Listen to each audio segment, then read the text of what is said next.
statement. But why just stop at a day? Turn on those lights. It's about to become a busy night in Richmond. Every week, no matter where we go, the racers always say the same thing. Man, I love this racetrack. But we can always tell when they really mean it. It shows in their smiles and the way they walk, the way they talk. And oh man, does it show in the way they race. Yeah, this is one of those places. This is Richmond.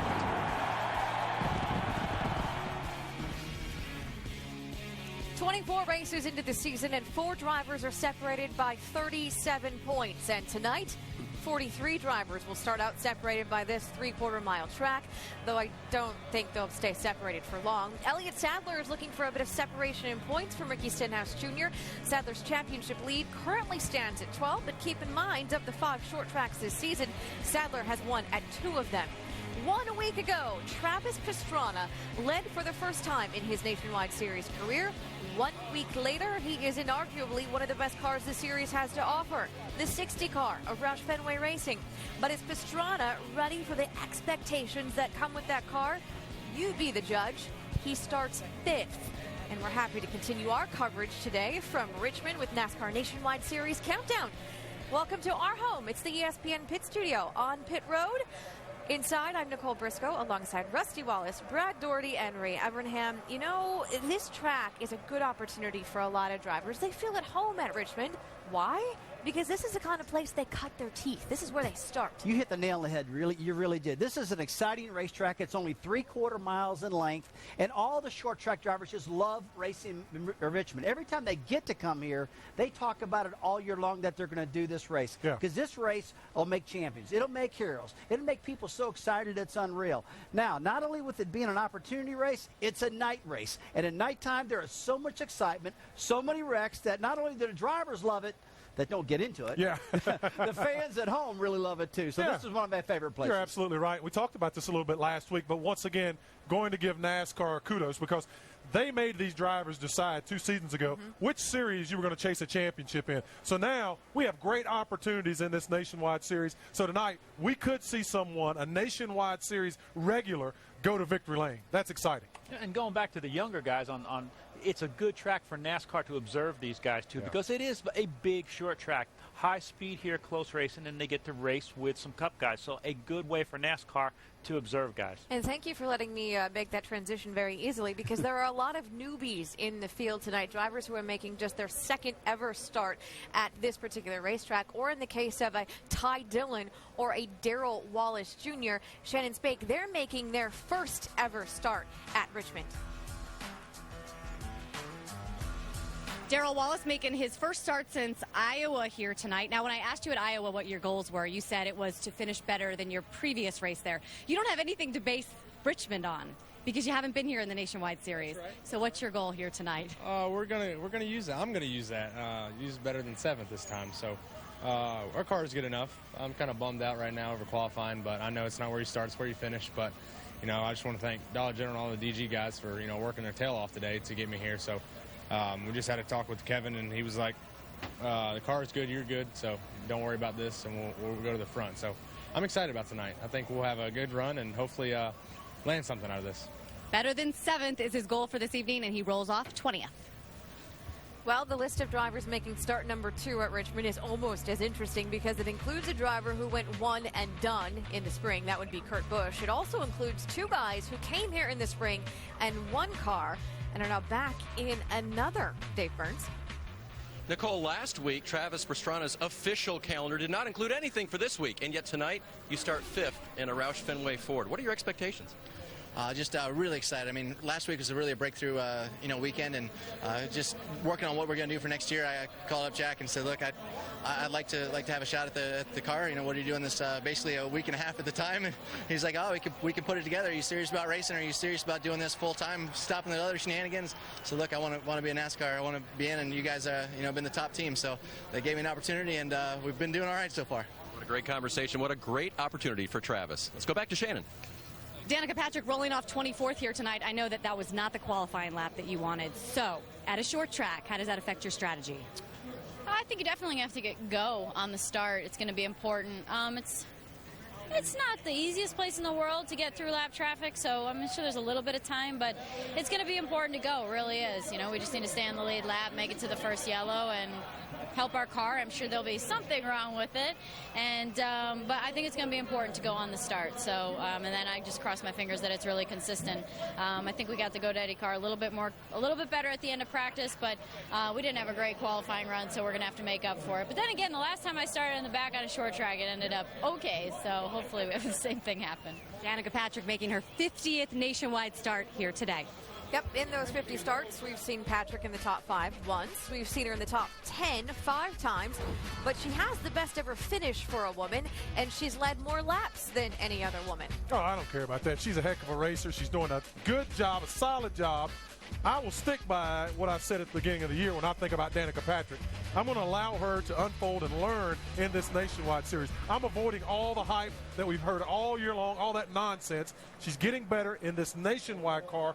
This is where she needs to be. This is where she needs to stay, and I'm looking forward to continue watching her get better. When you say I don't care about that, you're saying I don't care about it because you're not comparing her to other women. I'm you're not comparing her to other men. I'm comparing her to other racers. She's a racer, period. I don't care about other stuff. Look, I've been wrong so many times about Danica Patrick. It's unreal. I thought she would have so much tougher learning experience. It's unreal. Yeah. But, I mean, they keep looking back at that Darlington race I keep talking about. She was so good at. The road courses where she's been so good at. But I'm going to tell you, this is the true test for her tonight. Sure. This is really tough. I mean, the brakes are important here. These guys are bumping and banging all night long, Nicole and Brad and Ray. Yeah. You know that. Yeah. So I'm going to say this is going to be her toughest challenge all year long tonight right here at Richmond. You say that because you used to bump into the car that I worked on That's a lot. true. I'm That's saying, true. okay. Well, we're going to talk about this again. We're No, going to start this let's again. really Apparently. compare Danica to the people that she is racing with. Sure. You know, compare her to her teammate, compare her to the other rookies like Brad Sweet and everything. She is right on par with the same performance as those guys. Well, Let's talk keep about that our, perspective. Let's talk about our teammate for a second because there is some news today concerning Danica's team, Junior Motorsports. The team has parted ways with its director of competition, Tony Uri Sr., effective immediately. Now, the team GM, Kelly Earnhardt Miller, says the team simply hasn't been meeting race and championship winning standards. Yeah, and a change has to be made when that happens. And unfortunately, in this case, Tony Uri Sr. is part of the Earnhardt family, spent many years with that organization. Yeah. You know, crew chief for Dale Sr., they won a lot of races together. But when you are director of competition, you're responsible for all of the competition systems to make that race team go faster. And when the performance isn't there, this is a sport. It's a competition-driven sport, and changes sometimes are made. A little bit more difficult when family's involved. And sometimes driver performance is dependent on car quality, which leads us back to Travis Pastrana.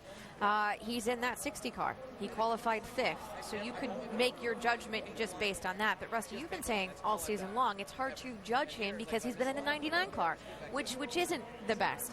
So is Pastrana ready for the expectations that come with that Roush Fenway 60? Well, it's going to take some time to get his full potential in a good car like this. But look, Nicole, I've been waiting for this opportunity for Travis Pastrana all year long.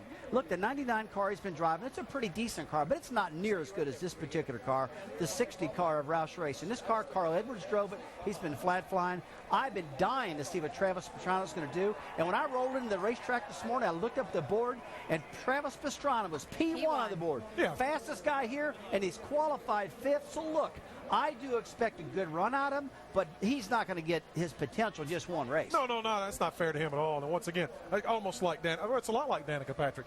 This is a great opportunity for Travis Pastrana to go out, get some experience, run up front where the guys and gals run really fast and quick, see if he can stay on pace, take what he can learn from this, and then reapply it as he continues to go along. It's a growing experience. We got to get past all the hype. These guys and gals coming in and automatically going to win races and championships. That's not going to happen. This is a tough sport. There is another young driver in a very good car today. That's Darrell Wallace Jr. Yeah. We just talked to him. He's in the 20 car. Unlike Pastrana, who has the name, Wallace Jr. probably has the talent. Yes. But he doesn't have that name. That's exactly right. Darrell Wallace Jr. Came out of the late model stock cars into the K&N series, has done extremely well there. I would say he and Brett Moffitt are the two superstars in that K&N series. Joe and J.D. Gibbs have invested a lot of time and effort and dollars into this young man. He has it. He definitely is a future star in this sport. He just needs more experience, more seat time.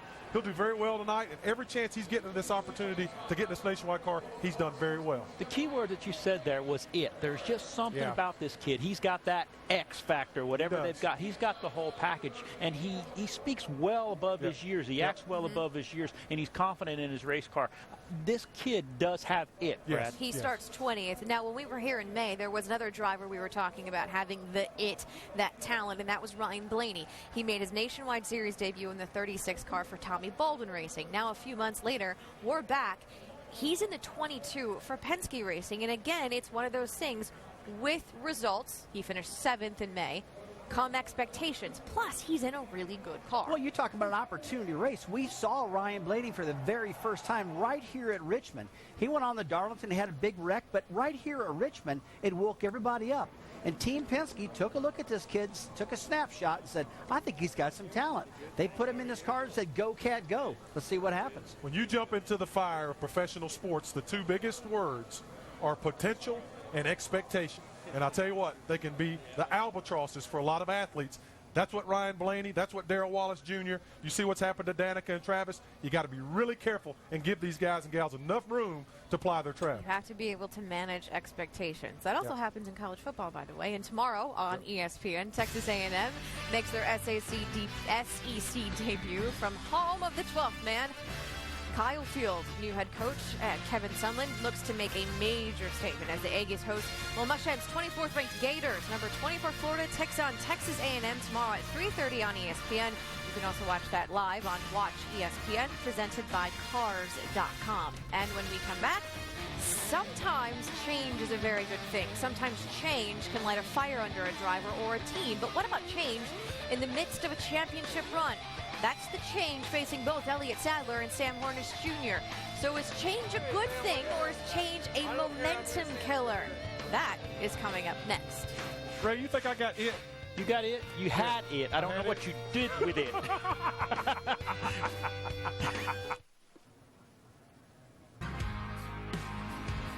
NASCAR Nationwide Series Countdown is brought to you by Action Shot, the affordable POV camera in stores now. Back in Richmond, Virginia at Richmond International Raceway, where it's been a day of, so far, 10 straight hours of track activity, topping off what's been a very busy week of news like this.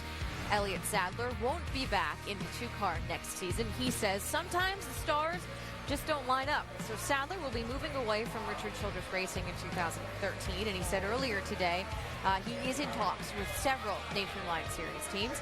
And the news concerning Sam Hornish Jr. is that he'll be staying put right where he is in this series. Penske Racing announced this week that Joey Logano will take over the 22 car on the Cup side of things next season. So, Shannon, distractions and change, how will that affect how the points leader handles the final 9 races of this season?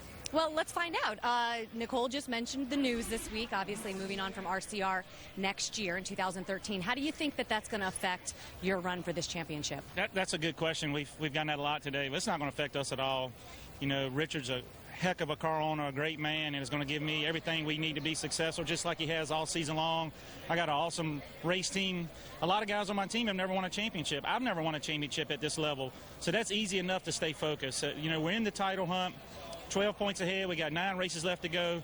That's enough incentive to come out here and run good. And tonight, with this special paint scheme and at my home track for OneMain Financial's 100th anniversary, all things are lining up for us. I think we're going to have a good night. You mentioned your home track. I read that you said you would rather win here than the Daytona 500. Besides the obvious home track feel, what is it about this place you love? Well, I came here as a kid. I mean, we sat in the top row of the grandstands here when I was 2 and 3 and 4 years old, watching my uncles race here, watching my dad's race car race here, watching my brother race here. I mean, I've been here a fan here a long time, and very honored and blessed to be on this side of the fence racing years later.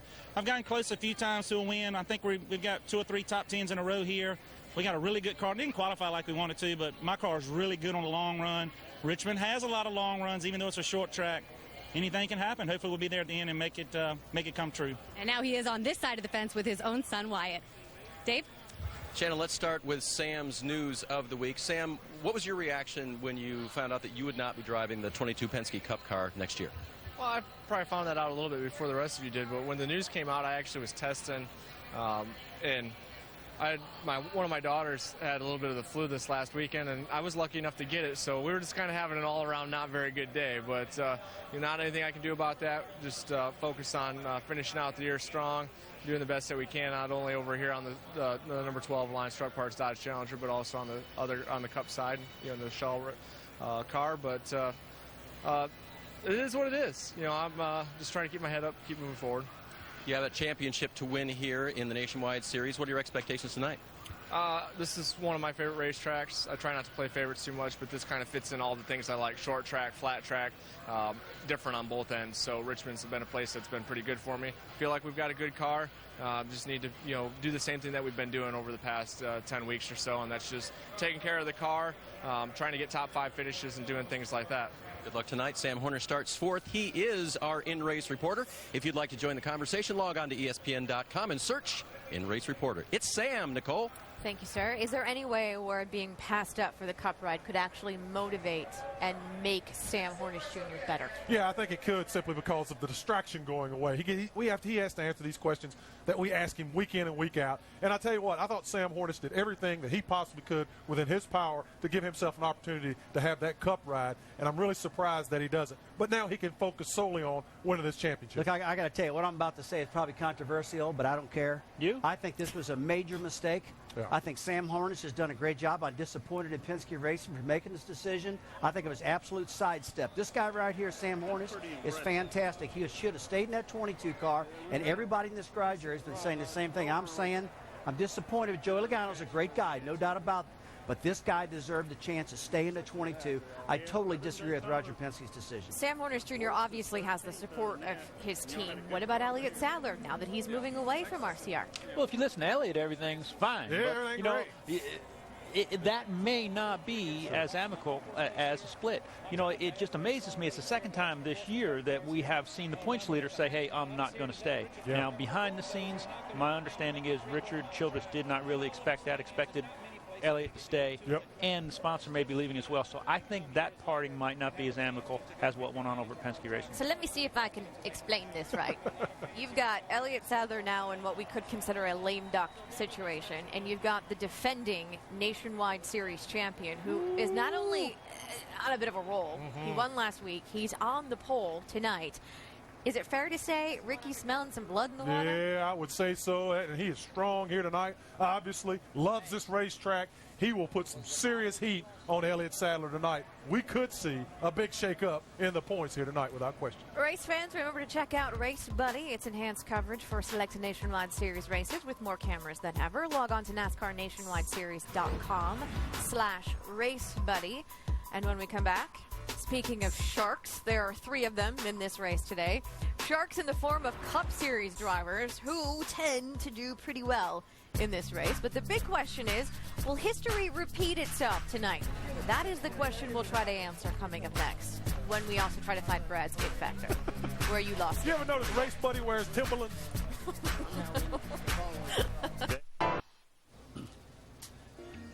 Welcome back to Richmond International Raceway, where only 3 drivers have combined to win the last 7 September Richmond races. Kevin Harvick, Kyle Busch, and Carl Edwards. What do they have in common? Well, they all happen to race on Sunday or the occasional Saturday night. There are 3 Cup Series drivers in tonight's race: Denny Hamlin, Harvick, and the guy who won the last time we were here, Kurt Busch. Remember this? Hamlin and Kyle Busch. His car, the 54, with the brother behind the wheel. They'd go door to door. A milestone night for Kurt, Kyle, and all of Kyle Busch Motorsports. Win number 1 for that team in the Nationwide Series. Great. Doc?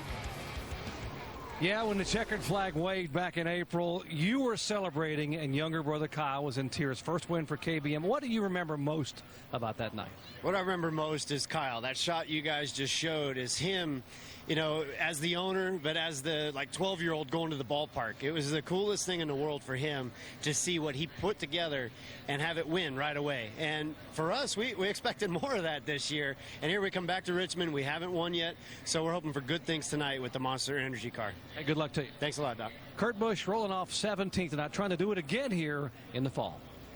We said the same thing about the race last weekend in Atlanta, that race and that place tend to favor experience. Yet look who won, Ricky Stenhouse Jr. So what do you think we're saying tonight about Richmond? I think what we said last week was right. You know, we saw Kevin Harvick really dominate that race right to the very end last weekend.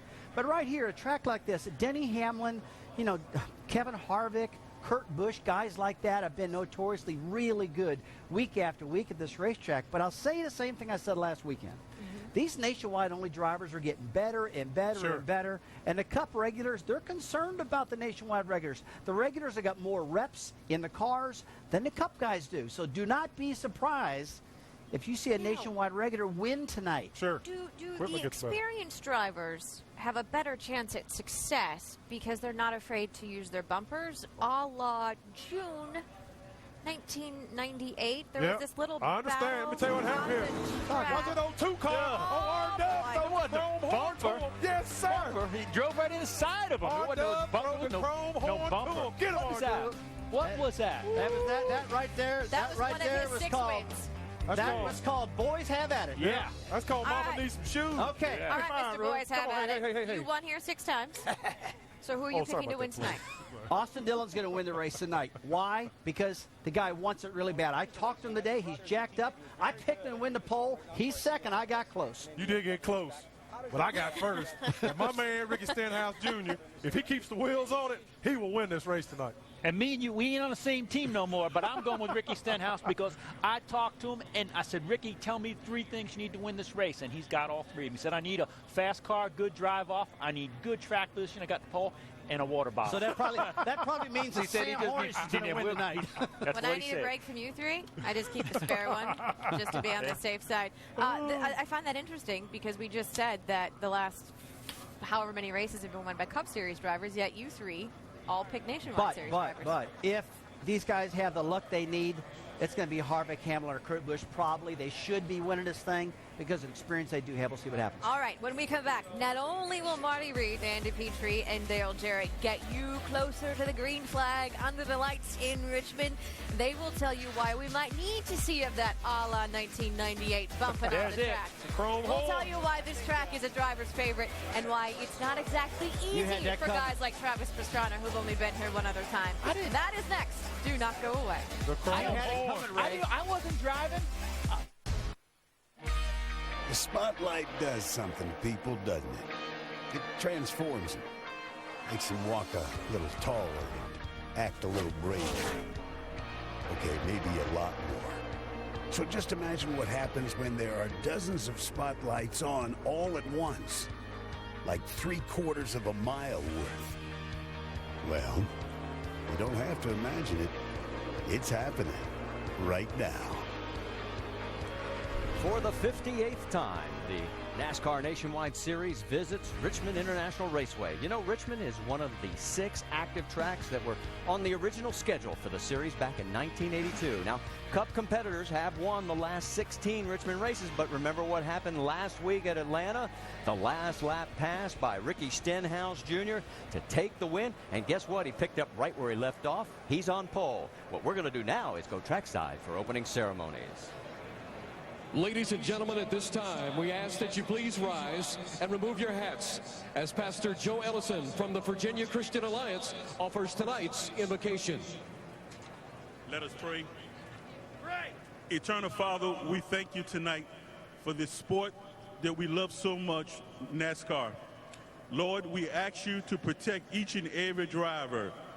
We thank you, Lord, for the wonderful organization of this sport. And we thank you tonight, Lord, and remind us of the strong, brave men and women who serve our military around the world. We bless them tonight. We'll give them all the praise. In Jesus' name, amen.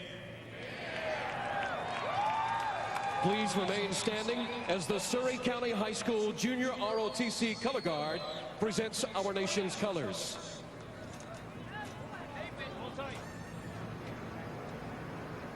Here to perform our national anthem tonight, please welcome the St. Gertrude High School Honors Ensemble.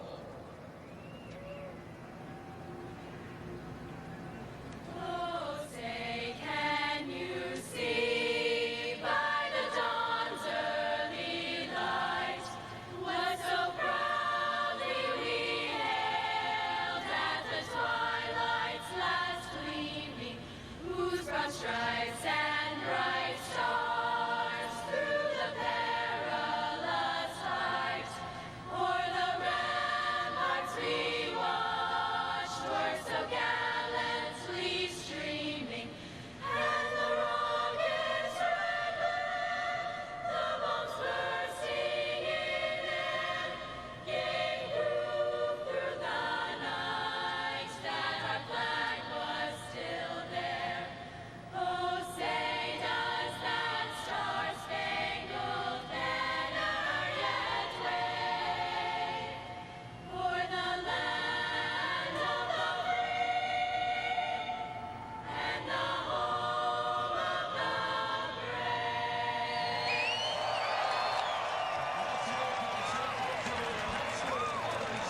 The opening ceremonies are concluded. The drivers will strap in, put the helmets on, and get ready to go 250 laps under the lights here at Richmond International Raceway. And as we come topside, along with Andy Petrie, Dale Jarrett, I'm Marty Reed. Thanks so much for spending part of your Friday night with us.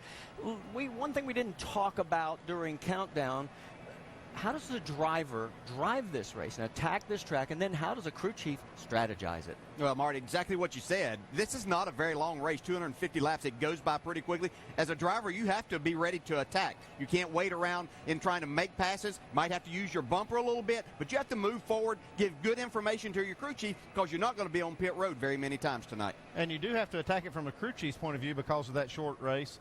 You don't have but a couple of, if it goes green, you won't have but a couple of opportunities really to touch that car and to work on it. So you got to make every adjustment count. Now, if we have a lot of cautions, there's going to be a lot of pressure on the pit crews because track position is so important. So, you know, we can see some short runs and some cautions and guys really racing off pit road, or we can see long runs, and you got to make good adjustments. Well, let's talk about our 4 championship contenders, because lately the trend has been, you can see 12 points separating first and second, and they've opened up a gap between Sam Hornish Jr. and Austin Dillon. If this trend continues tonight, could this be a 2-man race by the end of the evening? Well, it could possibly be, but it is a short track, and anything can happen here. And I think that there's a couple of drivers that are going to be in here mixing it up with these that could really change things up, separate the points, and help these others, Austin Dillon and Sam Hornish, gain a little bit, because Denny Hamlin and Kevin Harvick are going to be part of this too. Yeah, I think you can see Sam Hornish has done such a great job of closing that gap. He was back 70-some odd points a few races ago. Now he's closed it up to about half of that. So he's one of those that can make a run if those other guys slip just a little bit. Well, we'll find out what happens, because when we come back, it'll be time to fire the engines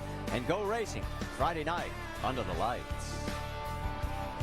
NASCAR Nationwide Series at Richmond is presented by Can-Am. Can-Am ATVs and side-by-side vehicles. Can-Am, the ride says it all.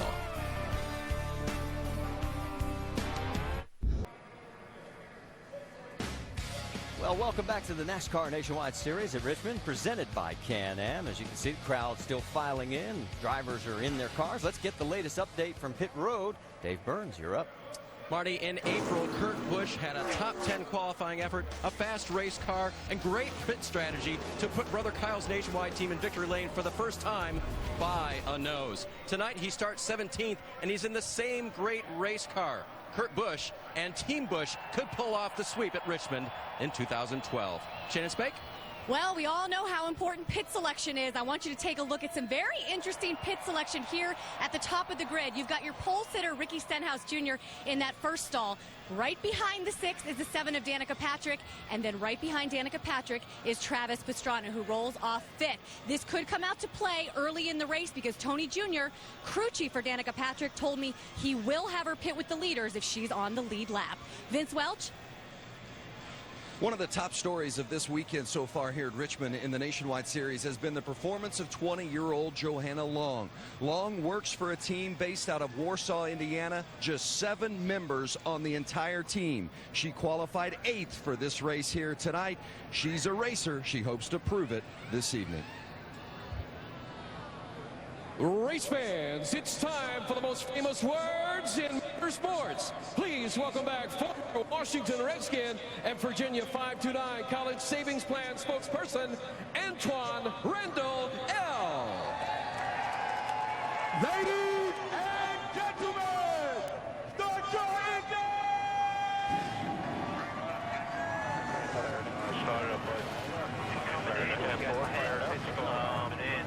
once they are inside you, like if you're passing somebody, do you want to know if they're still at your quarter, as you're going by them, or just inside? So the engines have fired, and let's sneak in one more pit report. How about it, Dr. Jerry Punch? Well, in the Future Stars category, keep an eye on 18-year-old Darrell Wallace Jr., making only his 3rd ever nationwide start driving for Joe Gibbs Racing. He had a 9th place and a 7th place finish at Iowa. He wants a top 5 tonight. Now, his mom tells him he drives like Kyle Busch. He says he's aggressive and can drive it sideways. His crew chief and other drivers say no, he is a young Denny Hamlin. That's how good this kid is. Smooth, takes care of the equipment. Watch out for him. He is a future star in this sport. Marty? Thank you, Doc. Fans, just remember to check out Race Buddy tonight. It's enhanced coverage for select Nationwide Series races. We've got more cameras than ever. Just log on to NASCAR NationwideSeries.com/RaceBuddy. Our in-race reporter tonight is the driver of that number 12, Sam Hornish Jr. We'll talk to him when we come back to Richmond International Raceway.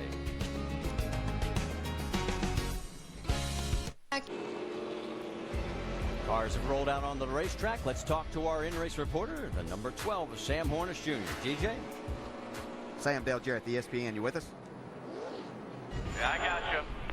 All right, Sam, man, what a great season you've had in this Nationwide Series. We've been following your progress. So have a lot of the fans that wrote into our mailbag. And our mailbag question comes from Brady in Mooresville, North Carolina. And he asked, what do you have to do tonight, as well as the rest of the season, to get back in this championship hunt? We just need to continue to do the same things that we've been doing that got us in there in the first place. Communicate well as a team. Trying to figure out how to make our cars a little bit better each week and get those top fives. It's just patience, taking care of the race car to the best of our ability. If it don't fit, don't force it. So just real happy to be out here in this Lions Truck Parts Dodge Challenger tonight. Want to thank Nationwide Insurance for what they do for us, and also myself and Penske Racing and Freightliner. Just want to thank all the truck drivers out there for what they do and getting our stuff from place to place. A lot of people forget about them. They're a big reason why we get to do all these things that we love to do.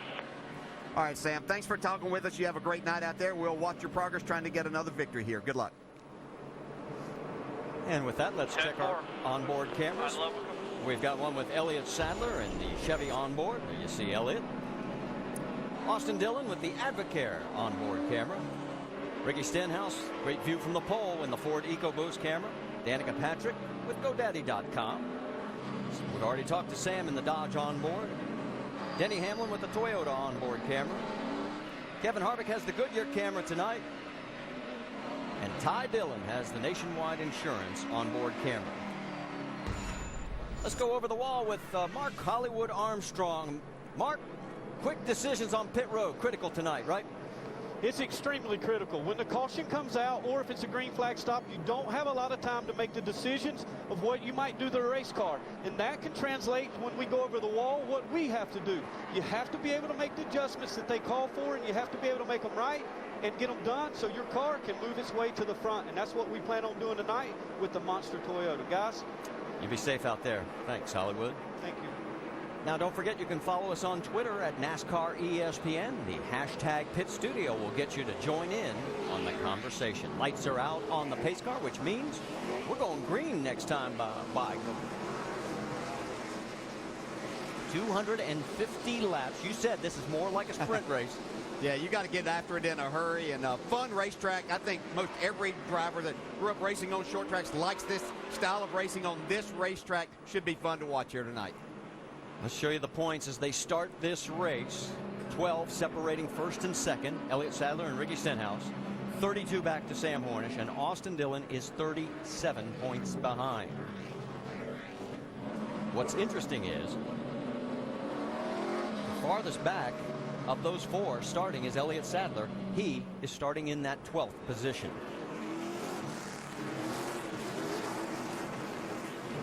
They come around turns 3 and 4. Pace car accelerates and pulls down pit road. Ricky Stenhouse Jr. has selected the inside track. Austin Dillon on the high side. They get on the throttle, and this race is green.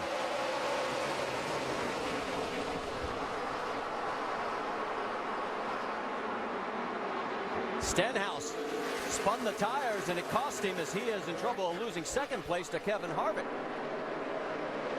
Austin Dillon, your man out front in the 3. And here comes Harvick looking inside of the 6. Yeah, starts and restarts have been something that Ricky Stenhouse has kind of dealt with over the last year and a half, and that time he didn't get that good start. Austin Dillon was ready to go. He did beat Ricky Stenhouse to the start-finish line, but I didn't really see him jump the start. I think that it was just the fact that the 6 car didn't get going. Let's go back and show you this. Yeah, it looked like Stenhouse got the jump. Did not get going, whether it's funny tires or did get shifted right or something there. Not a good, clean start for Stenhouse. He almost lost second spot, but he's managed to hold on to it for now. But look at Austin Dillon as he has moved out to about a 4-car length lead. Hey, Rusty Wallace said that he really liked this guy, what he saw in practice today and everything with Austin Dillon. And if Rusty Wallace likes him in this place, can't argue against that. That man knows how to get it done here. On board with Sadler. He's moved into the 11th spot, and he's got the 31 of Justin Allgaier in his sights. Let's go back to the 6 radio at the start. I didn't spin my tires. I don't know how he beat us to the line. You're right. Hit your mark, Justin. Run them right up there. We'll be good. Well, he said he didn't spin the tires. Well, that's why I couldn't quite see him spinning the tires, but he did get the jump. He went before Austin Dillon, but it's like his car just didn't go as good. And there goes Elliott Sadler getting around Justin Allgaier. So he picks up the spot, moves Sadler into 10th. Yeah, Elliott felt really good about his race car. He said the one thing that might concern him a little bit, it didn't really have the top speed that he was looking for, but the car ran good as he ran some laps on tires earlier in the day. And that practice was in the sun. I was watching Elliott, and his times were good as they ran and put laps on the tires. But you never know how that's going to translate when the track cools off like it is now, and it gets a lot cooler. Looks like he's going the right way now. Sadler underneath the 11 of Brian Scott. Talking to Brian today, he said that it's better than 50-50, that he probably will not be back with Joe Gibbs Racing next year. Does not know where he's going, has talked to several teams, but one of them not Richard Childress Racing. Just behind there you saw the 43 of Michael Annett take a peek underneath the 51 of Ty Dillon. I talked a little bit with Ty Dillon this morning about his race car and how practice was going. He felt very comfortable. He said his race car was really good. Him getting some time on this racetrack was the most important thing. Well, I talked to some of the crew guys during practice. They said when they started out, it wasn't just like they needed it. As a matter of fact, that the 2 Dillon guys, they drive a little bit different, their style is, and so they didn't have what they needed for Ty in the very beginning of practice, but they got it there pretty quickly, and then like you said, they had a good car at the end of it. Well, remember when Ty finished 3rd back at the Indianapolis Motor Speedway, and Austin told us they went go-kart racing the night before, and Austin won? Guess what? They went go-kart racing last night. Ty won 3 out of 4. So what does that mean? Well, it just means that the sibling rivalry at the go-kart track is still alive and well. Our race at Richmond is presented by Can-Am, and there's your top 5.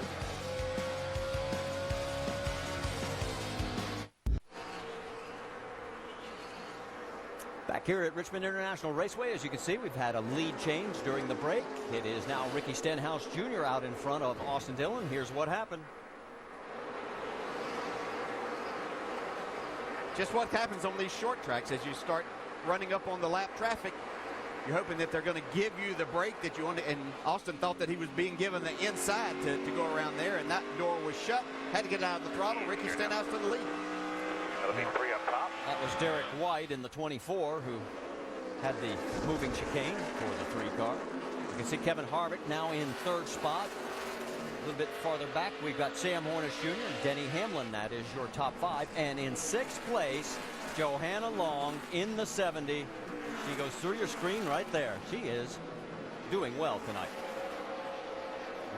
Hacksaw the wheel there.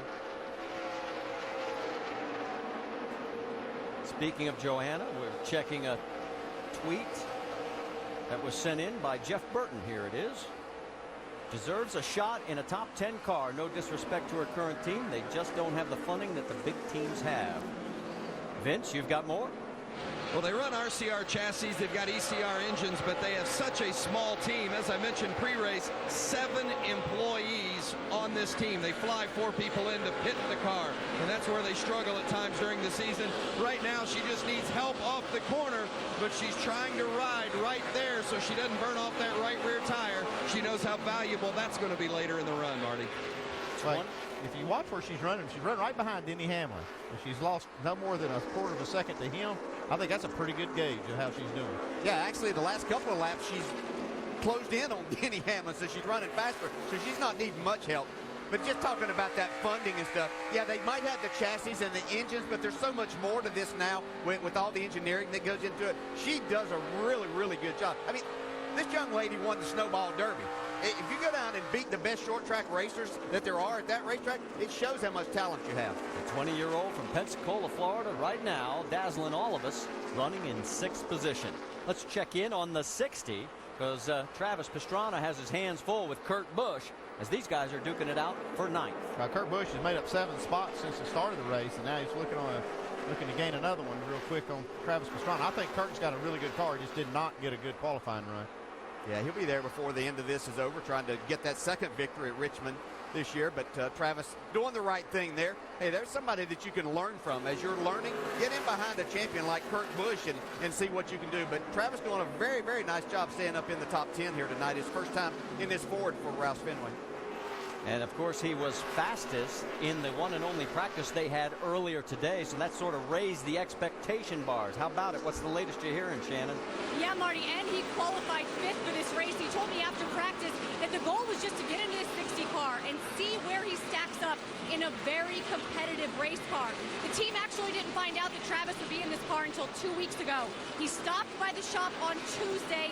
He is actually driving one of Carl Edwards' seats inside that race car. He practiced with the pit crew, but it just all came together. Travis brought some of his money to the table, and he did tell me that there is potential for more races with Roush Fenway Racing. They just haven't had any conversations at this point. Dave Burns. Shannon, that 54 car, as we see now, Johanna Long getting by Denny Hamlin, driving her way to the front. I believe that puts her in 5th.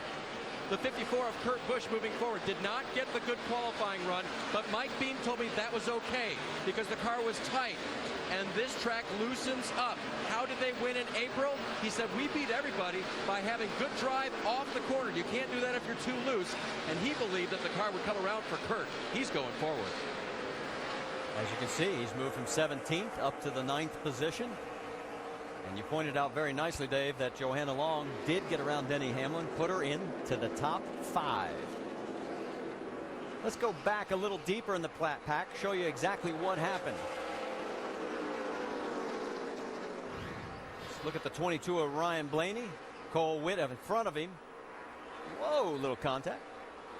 Well, we said that may happen tonight. You can't mess around with them. Catch them. You either got to pass them quickly, as Kevin Harvick is doing with Austin Dillon, or sometimes you have to move him like Ryan Blaney did. Kevin Harvick up to 2nd. Move Austin Dillon back to 3rd. Sam Hornish Jr. is still in 4th, but he is a full 2nd behind.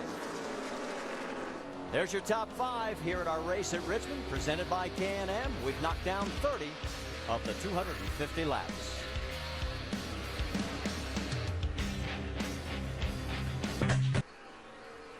Let's check in on the calendars. You see work still going on in the Cup Garage, and our Cup Series coverage at Richmond is 7 o'clock Eastern tomorrow night on ABC. And then we've got the Mac Tools U.S. Nationals, and we've got a caution on the racetrack. So we'll break out of this and tell you that over in turn number 2, the 17 of Tanner Berryhill has torn up the right side of his race car. I thought I heard a tire blow on the front straightaway. Looked up, and wasn't looking at the right place. That sucks. I have both my blowers on. It's like maybe a brake heat issue that overheated the bead on the right front. He was 31st, 1 lap down. Let's show you exactly what happened.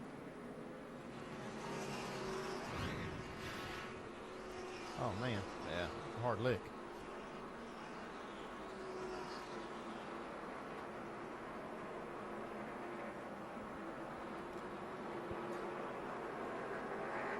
That is one of the big problems at this track, is overheating. Those brakes are so good now that they make so much heat that the weak link in the chain is that bead on the tire. Yeah, and you might think as a driver that you're not on the brake that hard, but it's so easy to stay on it. These corners, you arc down into the corner, you'll stay on it longer than maybe you think that you are. Always like to have a spotter letting me know if he saw any kind of sign that I was overusing the brake, especially early on in the race. Paulie Haraka in the 08 will get the free pass. That'll give us 28 cars on the lead lap. And now, as you can see, a lot of the teams loading up for the first round of pit stops because we've knocked down 38 of the 250 laps. Ricky Stenhouse is running fast, but he's having to pick it up to go catch the pace car here. Pit road is not open yet, so we'll have to wait for at least one more lap. Let's quickly check in with Vince Welch. Guys, Denny Hamlin really struggling with his race car. They're going to fix it on this pit stop. He says he's an 8 on a 10 scale loose. 8 loose on a 1 to 10 scale. And he also didn't appreciate when Joanna Long went by him earlier in the race. Let me know, I'll get the out of her way. It's going to drive me to nationwide retirement. Tell you what, he might not have liked it, but the 70 of Joanna Long has been pretty stout here in the early going. Yes, she has. She has moved up to the 5th position right now. Pits are now open, so we'll see if everybody comes as we probably expect. And yes, here we go. This will be a test for Johanna Long's pit crew to see if they can keep her up there. It'll be the 12 car making it to the pit road first. Doc. Very free and getting freer in the middle of the corner. 1 and 2 wedge, left rear air pressure change, and each 7 gallons of Sunoco fuel. 4 tires. Vince. Austin Dillon, bottom left of your screen. It won't turn the center, and it's too loose off. They're going to make an air pressure adjustment going up on the track bar. 4 tires and Sunoco fuel. Shannon? Kevin Harvick, upper right-hand corner of your screen. He's a little bit loose. They're going to take a rubber out of the right rear. They're also going to make a wedge adjustment. Ricky Stenhouse Jr. right below him says he needs right rear stability. They're going to make a wedge adjustment, guys. That number 1 pit stall pays dividends for Ricky Stenhouse Jr. Austin Dillon picked up a spot as Kevin Harvick drops one. Ryan Blaney took 2 tires. We'll talk about that strategy when we come back. It gives him track position, but will he have enough traction to hold on to it?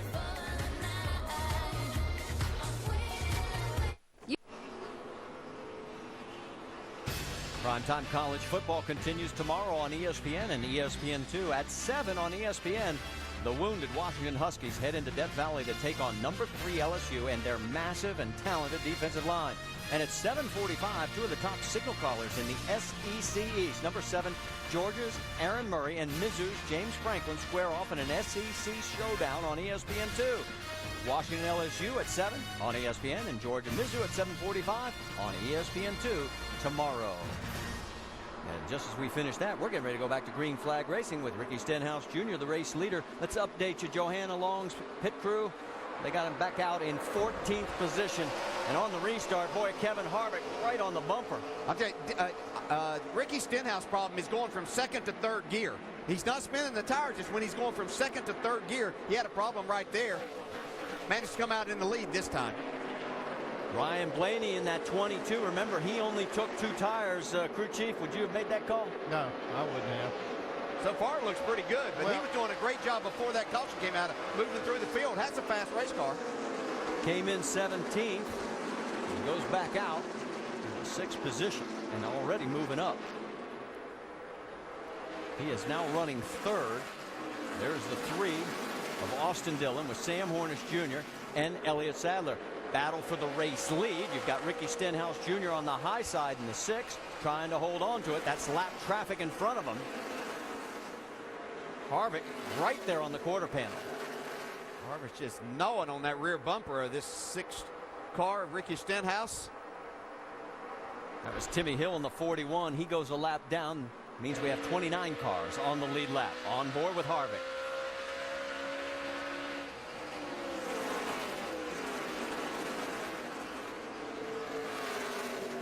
Kevin Harvick does such a good job on this racetrack of keeping that left front tire right down on the yellow line, hitting through the corners. Good drive up off the corner. He can drive his car straight. Ricky Stenhouse doing a good job staying in front right now. Denny Hamlin, as he had a terrible pit stop, got blocked in on the exit, put him well back into this field, and he's working his way back up. You see him getting around Danica Patrick, and right on the 43 of Michael Annett. Yeah, Hamlin gone all the way back to the 21st spot after getting blocked in.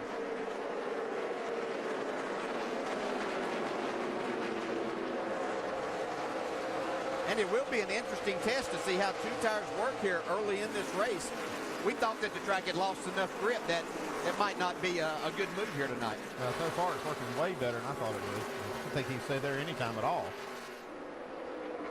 He's still hanging on to that 3rd position, Ryan Blaney is.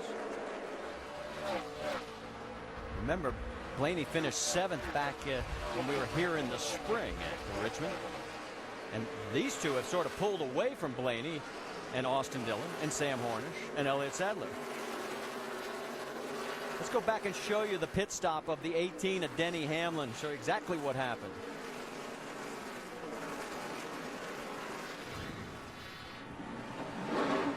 Denny obviously was first in his box before Mike Wallace in the 01 came in, but Denny didn't get stopped soon enough, or felt like that Mike maybe stopped a little bit short. To the wall there. That just costs you positions and time if you have to ever hit reverse on pit road. And he keeps moving forward. Hamlin right now in the 13th position. Restarted in 21st. Yeah, going 3 wide here down into turn 1, but if I'm going to be 3 wide down into turn 1, I want to be that cat on the inside for sure. He's now side by side and clearing the 30 of James Buescher. How about a battle for third place? We're going to get our answer here pretty soon on 2 tires. Well, I'm still surprised how good it's working so far for Blaney. He was kind of mired up in traffic early in the race. You couldn't really tell what kind of car he had because he was not up there with some clean air. Now he does have that, although he doesn't have the 2 left side tires. Okay, still working good. So it took 13 laps for this to turn into a battle for position. So late in the race, you starting to think, crew chief? Oh, yeah. A lot of crew chiefs can watch how that worked. They had about 37, 38 laps on those tires when they made that stop. On board right now with Elliott Sadler in 6th. And you want to talk about the points chase getting tighter. Elliott needs to start moving forward because Ricky Stenhouse Jr. running in 1st. Yeah, he is, but I look at our top 4 in the points, and they're all in the top 6 right here, so not much change at all, other than Ricky Stenhouse making a big move by leading, and you see Sadler take the spot away from Sam Hornish. And what we talked about in the open, it's bad news for Hornish and Austin Dillon because they need that 2 and that 6 car to have some issues for them to gain a lot of ground. And that just hasn't been happening. I like the way Elliott Sadler's car looks. It looks like it just gets better and better as the run goes on. You know, we also, as we see the rest of the field come through pretty much in single file right now. And as we say that, all of a sudden, here goes Elliott underneath the 22 and Sam Hornish following. Yeah, Ryan Blaney right there did a great job of saving that car off of turn 2. You can see he's extremely loose on the exit of the corner. This might be what you were talking about, Andy. Well, one of the problems is it wasn't so much speed. He had pretty good speed. But what happens is it puts you on defense. You're just that little bit off, and you've got people gnawing on that rear bumper, and it puts you in a bad position a lot of times. He's got a gap now. He can run behind Kurt Busch for a little while. So Kurt gets around him, and that moves Blaney back to the 7th position. And everybody is chasing Ricky Stenhouse Jr. He's got a 0.3 of a second lead over Kevin Harvick here at Richmond. Our race presented by Can-Am.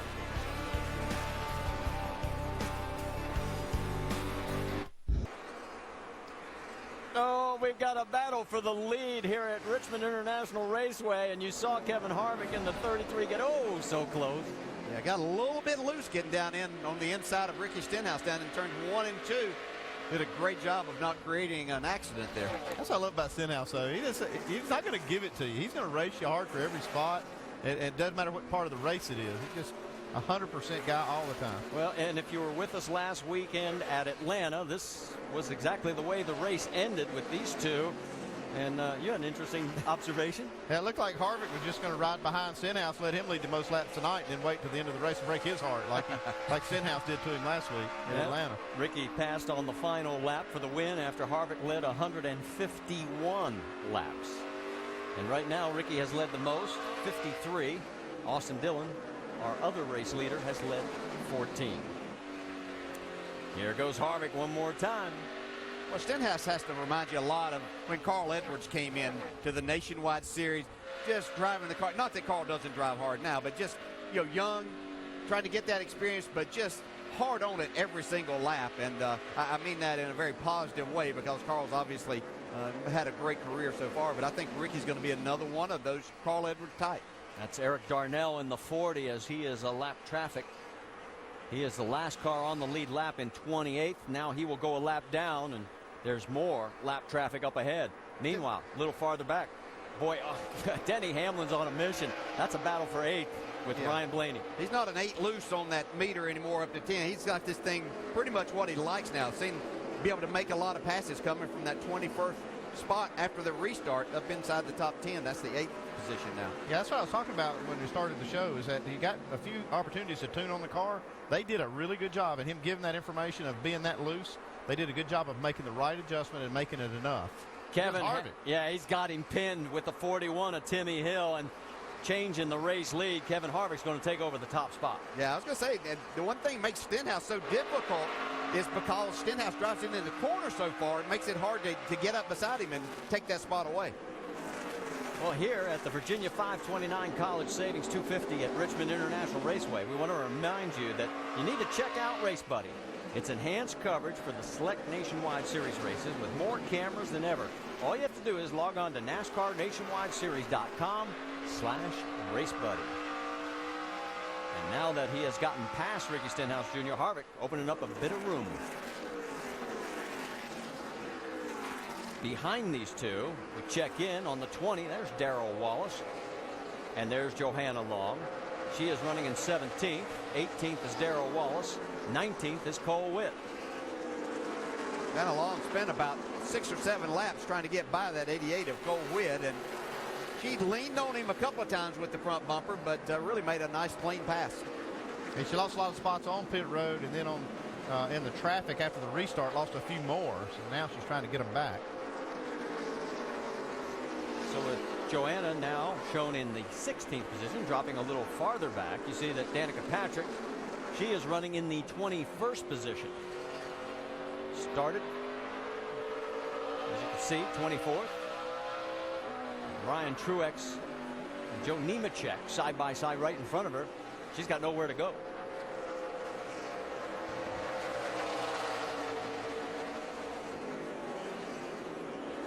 That is all battle for position on the racetrack. Let's check in on the battle for 10th position. Brian Scott has it. Travis Pastrana wants it. Yeah, and it's another learning process for Travis Pastrana. He's got a fast race car. Now, they're trying to get inside the top 10. How do you set these drivers up and make passes here? You know, he's shown that he's got the speed here tonight. Does he know enough now to learn how to pass on these short tracks?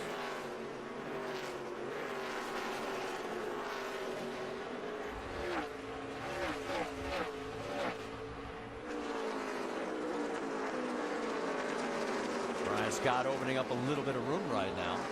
Pastrana, his best career finish of 11th came at the Indianapolis Motor Speedway. Side-by-side action, the 43 of Michael Annett, and they're zooming in on the rotors because, yeah, they're lighting them up. Yeah, I always like on pit road here especially, you can see the cars going in turn 1.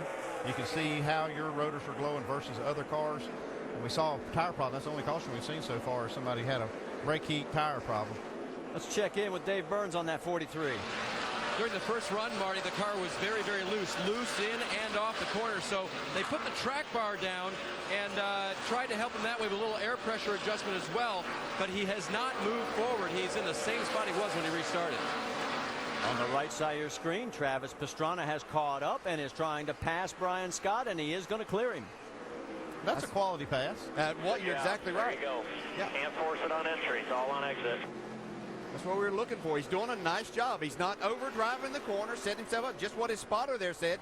You know, don't overcharge the corner. If you get back in the throttle, that's where you make passes and on the exit. You get up beside, take the inside lane, did a nice job. Mike Bliss in the 44 also gets around Brian Scott. And here comes Ty Dillon in the 51.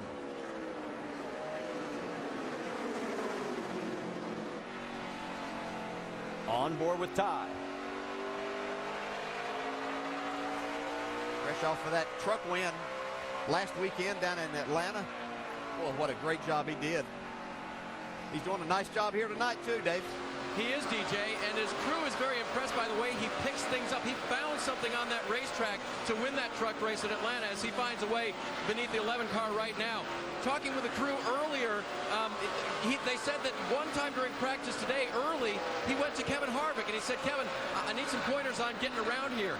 After he found out what Kevin said was the way around, he picked up 0.4 of a second on his practice lap. So he asked questions, he knows how to apply it, and he's going forward right now.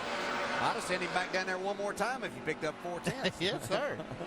At least maybe get a couple more. All right, second place is tightening up. As you can see, Austin Dillon trying to track down Ricky Stenhouse Jr. Let's listen in on the 6. 5 loose on entry, 5 loose on exit, 3 tight in the center. Then 4, you got to take care of it for me. Mike, I'm going to take care of it. Don't tell me that. I got it. Whoa, what do you make of that? He needs to calm down, is what I think. I mean, his crew chief's just trying to help him, you know. Sometimes you get caught up and you just need that little bit. It's not that he's telling him how to drive. See Ricky working the wheel on the left. There is your top 5 as we're working lap 84 here at our Race at Richmond presented by Can-Am. You're looking at our race leader, Kevin Harvick, a 5-time winner here in the Nationwide Series in Richmond, but he hasn't won in 30 races since this event back in 2010. That's the lead that he has now over a new second place, the 3 of Austin Dillon. A good hard-nosed pass to get around Ricky Stenhouse Jr. for second. Yeah, we haven't really seen the second groove come in as far as one that you can hang there for very long. As of yet, not a lot of rubber laid down, but Austin Dillon making the kind of textbook pass right there. Sliding it up in front of. And now you see that here's points leader, Elliott Sadler, closing in on the 6 of Stenhouse. See Stenhouse struggling for rear grip off the corner. Making these passes easy for the guys around him. Yeah, well, I talked to Ricky Stenhouse earlier today. He felt very good about his car because he said the thing he worked on was to drive off. That's what they felt like they didn't have here the first race. He felt like he had it. Looked like he had it in the first run, but I don't know if it's this set of tires or just an adjustment they might have made. Doesn't have quite that drive off that he had in that first run. And you can see that he's now dropped back to the 4th position. Check in on the 54 of Kurt Busch, who is running in the 5th spot. Dave, what are you hearing? He's gained 3 positions, Marty, since the restart, in spite of a problem he's been having. Now, when you listen to the radio, there will be 2 voices on there. Listen. What is wrong with the brakes on this thing? The brakes vibrate. Simple, but it did it for me too. We'll get to work on it. That second voice was the guy on the right. Brother Kyle is down in turn number 1, watching Kurt's progress. Remember, it's been good, but the brakes have been a problem. And interestingly, he just talked about sometimes when he lands on the brakes into the corner, it wants to turn right on him. So Kyle and Kurt very conscious of that issue with their race car. Any ideas? Well, I mean, it's just not much you can do about it during the race. So this is an issue that they've obviously been dealing with their brake systems, and it's a combination of the pad materials and rotors and calipers, and they just got to work it out. Yeah, and there's 2 racetracks that you hear that complaint more, right here at Richmond and at Loudon, New Hampshire. For some reason, I mean, the brakes have time to cool off down the longer straightaways, as you can see Harvick putting Danica Patrick a lap down. Danica in 21st position. Let's get an update on our race leader, Shannon Spade. Well, guys, I told you how aggressive they got on that last pit stop. They took a rubber out of the right rear. Immediately after, as soon as we went green, Kevin Harvick came over the radio and said it's way too loose still, despite the fact that he's out front. But Kevin Harvick has had 10 races this season in the Nationwide Series. He's led the most lap in 5, but still hasn't gotten to victory lane. He's trying to put the 87 of Joe Nemechek a lap down and the 88 of Cole Witt. And they're giving him all he wants.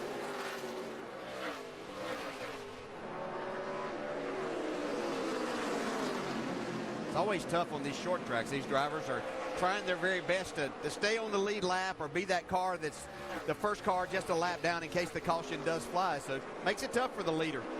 Yeah, they're racing each other for that spot, Nemechek and Cole Witt, while also trying to stay on the lead lap. Well, there's no urgency really for Kevin Harvick. He has a 2-second lead that now has dwindled to 1.6, so it took about 0.4 of a second off of his lead to get around those 2.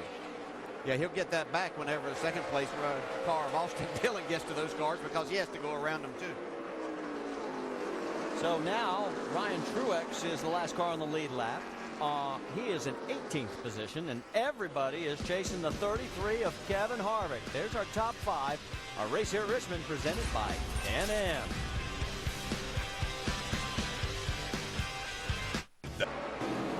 Back at Richmond International Raceway, where we've been And watching the youth movements, there's Ryan Blaney in the 22 car putting a veteran move on Cole Witt in the 88. I tell you what, he's been driving hard, and right now he's out there running around the racetrack in just 2 right side tires. But Darrell Wallace, Brad, he's doing good also. He's been solid all night long. It's been off just a little bit earlier, but steadily moving forward, running 14th right now, having a good run. The 51 car, that is a Dillon, but it's tight Dillon. Yeah, and the young Dillon, he says he beats his brother in a go-kart all the time, doing a great job for his first race in a nationwide car here tonight. There are a number of drivers in this race who are making either their first or second appearance. Welcome back to Richmond. 142 laps to go. Kevin Harvick is out front. That other Dillon, Austin Dillon, who's fourth in the championship, by the way. He is second, followed by the championship leader, Elliott Sadler. But as we said earlier, eyes on the youth movement. Guys who are really in Dave Blaney's age group. He's 18, young kids. Oh, young, but this is a great opportunity for these guys, Nicole. I talked earlier in the show about this being a short track, and everybody's cut their teeth in a short track. Hey, we got a yellow on the track right now. Joanna Long. Caution on the track for Johanna Long and another driver we were looking at. Just getting ready to talk about Joanna Long. She's done an outstanding job tonight. Had that car up front running really strong. Looks like she's got some front-end suspension problems. Maybe the right front tire went down. Brad, we're just talking in here about how the rotors are getting really hot, and it's about time for somebody to blow a right front tire. I've been looking at a lot of brake rotors, a lot of rear heat, red, aren't they? A lot of front heat, a lot of problems, and when you get them that hot, you get a big blowout generally. Really, Marty? All right, thank you very much. As Joanna Long, she was running 15th at the time, and let's go back and take another look. Oh, yeah, you can see the tire go down just as she was exiting turn 4 there. Might have some damage to the right front. Yeah, it's more than likely the same thing we saw the first caution. Just overheated that bead on that right front tire with the brakes. She's making her way back to the front. She was 15th before that happened. Yeah, we'd watched her some of the laps be faster than what Kevin Harvick was leading the race, so she was still doing a tremendous job. She slides it into pit road. Her bad news is good news for Ryan Truex. He'll get the free pass as the crew goes to work. That happened right at the best possible place on the track. It could have happened. It's coming off the corner.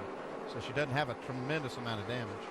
Okay, everybody last pitted on lap number 40. Here we are completing lap 111. And yes, everybody's coming because you need 4 of those fresh Goodyears, led by our race leader, Kevin Harvick. Let's send it to Vince Welch first. I'm going to give you the 3 of Austin Dillon and the 2 of Elliott Sadler. First, Sadler, 2 free, initial on the throttle and off the turns. Once more of what they gave him last time. That's 4 tires and air pressure. And then the 3 of Austin Dillon, still too tight in the center. Air pressure, track bar adjustment, and 4 fresh Goodyears. Dave? Kyle Busch gives up 4th for Sunoco Fuel, 4 fresh tires. They're going to remove tape from the brake ducts, make a wedge and air pressure adjustment. They're going to try to lower the center of gravity on the left side. Shannon. Kevin Harvick still too loose. It was a chassis adjustment and air pressure. Look off the race off pit road, and everybody pretty much comes out the way they came in, and Sam Hornish Jr. picks up 2 spots at the expense of Kurt Busch and Ricky Stenhouse Jr. So let's take a break, and we'll show you what happens with Mark Hollywood Armstrong as he goes over the wall on the 54.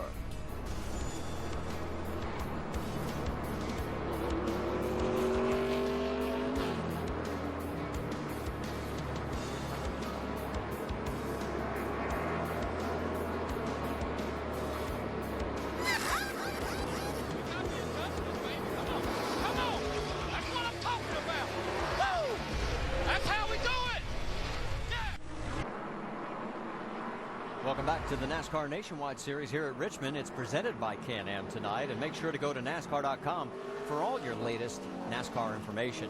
Let's check in on Ricky Stenhouse's radio. I feel like part of it was you and Kevin were running so hard compared to everybody else the first 25 laps of that run. Oh, is that what it was? He kept driving away from us, so that wasn't it. He got his to keep going. We got to get ours to keep going, too. I understand that, Bud. Just hang in there with me, okay, Bud? Yeah, I am. I'm just telling you. I mean, you act like it's okay. I mean, he was just driving away from us. I don't want to just settle, you know? No, but if yours wasn't perfect, I just don't want you burning it up like that. Not much I can do, man. I got to keep up. Let's take a look at the championship standings right now, because all 4 are running in the top 6. You can see right there, Stenhouse would be 13 behind and pretty much holding station, because the same thing that we were talking about in our pre-race, is that all 4 of these cars are running strong races week in, week out. Here we go, back to green flag racing. On the inside, it's Kevin Harvick with Austin Dillon right alongside. Well, Harvick got a great start right there. And Elliott Sadler's following.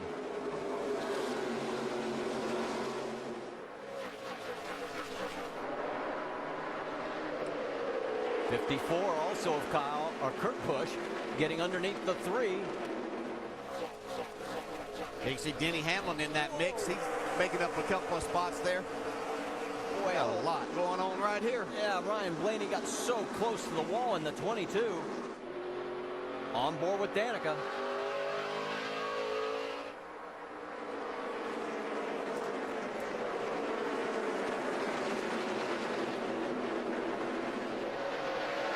Oh, Denny Hamlin gets a little loose, and it could cost him not 1, but maybe 2 positions. Yeah, you had such a good restart, being able to restart on that inside and go up there and was battling for the 4th spot. Able to keep the momentum and stay in front of Sam Hornish there in that 5th spot. 5 laps from midway in this race. Denny Hamlin, after the first caution, restarted in 21st. This time he restarts in 7th. He's up to 5th.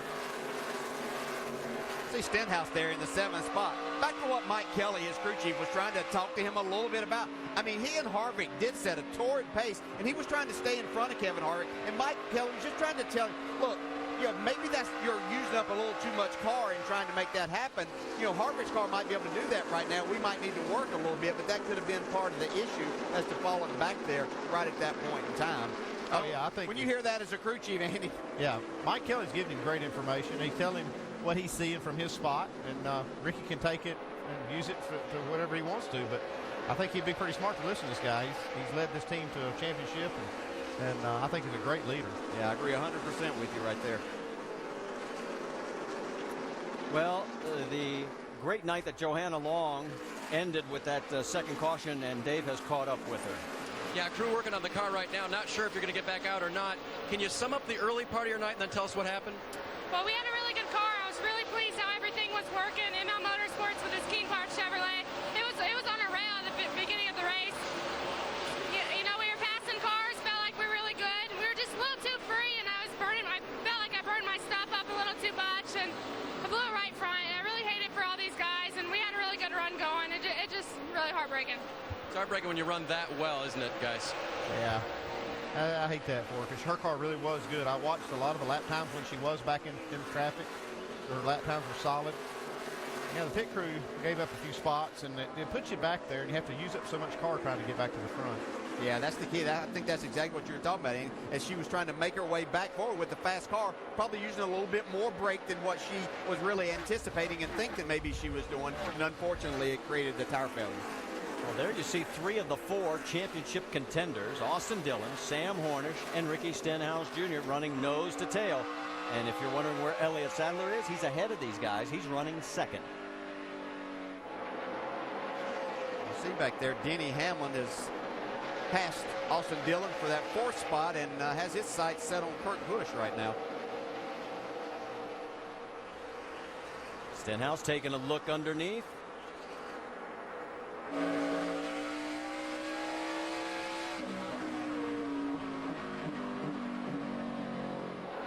That sounded kind of weird. I don't know exactly what that was. Here he comes again. This time he gets a better run. And he clears him.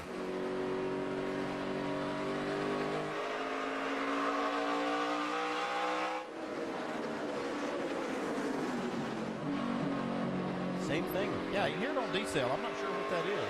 Yeah, I think some of it is Sam. It sounds like he backs out and getting down into the corner a little bit.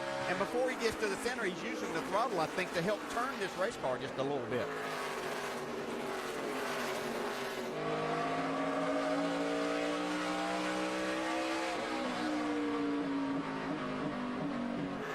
It really sounds weird. I don't know.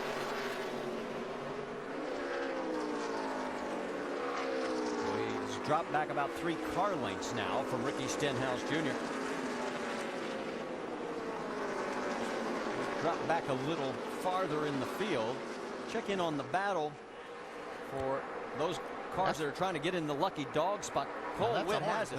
Cole Witt has it in the 88. Brad Sweet, Danica Patrick, Joe Nemechek. That is all for the lucky dog position. And Ryan Truex understands what they're doing because he just got the free pass the last time, but he's trying to work his way back past these cars. 3 wide. Says, excuse me, playing through. And he will clear. So Truex not part of this mix. He is the last car on the lead lap. He's 12 seconds behind the Rays lead. But right now, that group of cars, the rest of them are chasing Cole Witt. Check in a little farther forward. You got Michael Annett right there in the 43, and Ty Dillon in battle for 11th. And we're hearing that Ty may have gotten into the wall. Let's go back and check. Yeah, it's restarted up inside the top 10. There's Michael Annett. Oh, yeah, now I see why he got into the wall. Here's from the onboard. Still down there, 43. I know the 60's blocking you there. Still inside 40. So now the 51 has retaken the position and cleared the 43, at least for now, and that is Travis Pastrana doing a nice job tonight in the 60 right in front of both of them. Travis Pastrana's doing a really, really good job. We saw him turn some fast laps right before that last caution came out. One of the faster cars on the racetrack. And another young man who is doing very well right in front of Travis is that driver, the number 20, Darrell Wallace Jr. He is running in 9th. There he is. They're all chasing Kevin Harvick, Elliott Sadler, and Kurt Busch. That's your top 3 after 135 laps.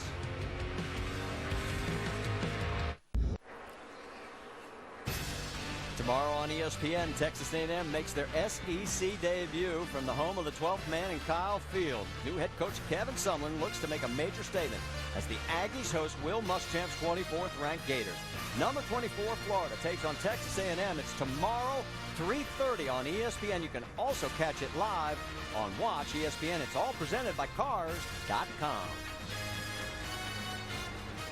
All right, let's get you caught up here as we have passed the halfway mark. Let's go up to speed. There's our race leader, and Shannon Spake. You've got it. That's right, Marty. Kevin Harvick started this race 3rd tonight. It's been 30 races since his last win. Caution on the track, Marty. Danica Patrick is into the wall. Danica was running in the 19th position. Right there. Roll the bottom if you can. I can't tell you if she got any help or if we have another tire situation or if she just I got slid too close. up. I got into him. Ooh. That doesn't look good. You heard her said she got too close and got into him, so let's see what happens.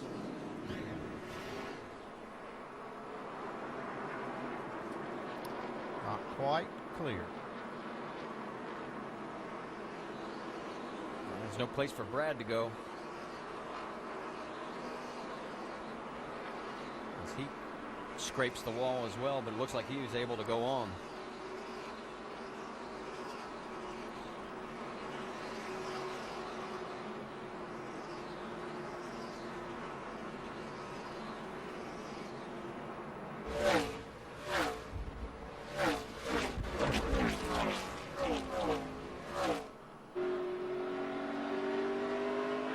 Still there. Still at your quarter. Still at your quarter. Just stay up top here. Just stay up top. Well, she's made it behind the wall, and after the great run at Bristol and Iowa tonight, a step backwards.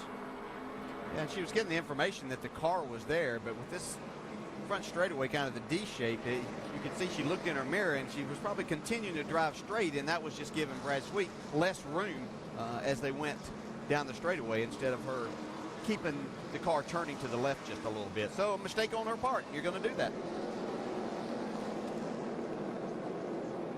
And unfortunately for Danica, it's the 12th time this year that a caution involving the 7, obviously not always her fault, but this one, she's, as she said, she just came up when she shouldn't have.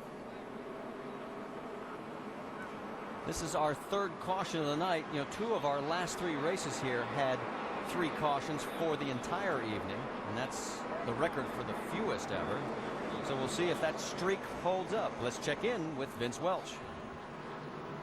Here comes Elliott Sadler. He'll be followed by the 18 of Denny Hamlin. Sadler up top says it's still a little too free. Needs some side bite, 4 tires and a chassis adjustment. As far as Denny Hamlin is concerned, tight in the center, still too loose off. They're going to put scuffs on this time to save the stickers for later. Dave?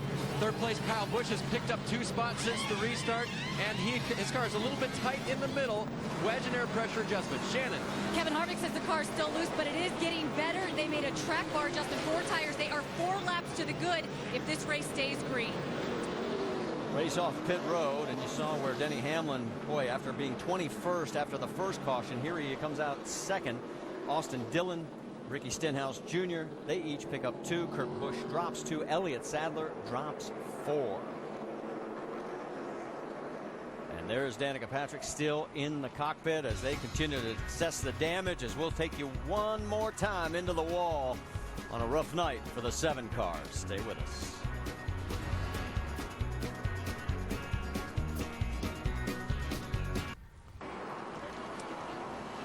Work continues behind the wall here at Richmond International Raceway. Our third caution comes out as Danica Patrick hits the wall. Cole Witt will get the free pass. Pace car is pulled down. Race leader Kevin Harvick has Denny Hamlin on the high side, and we're green.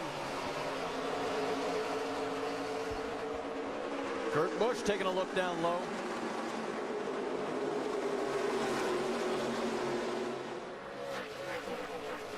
And he's going to force the issue a little bit farther into 3.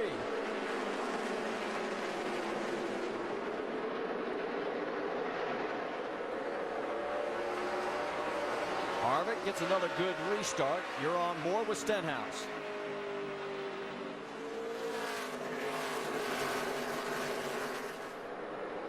Kurt still side by side with Austin Dillon. That's Stenhouse right behind him.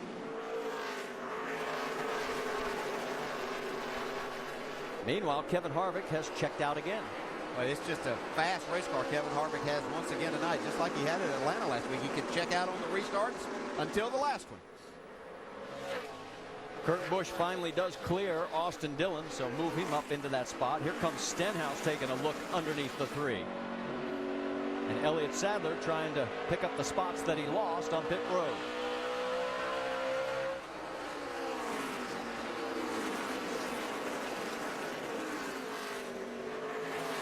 Stenhouse clears Austin Dillon. Here comes the 2.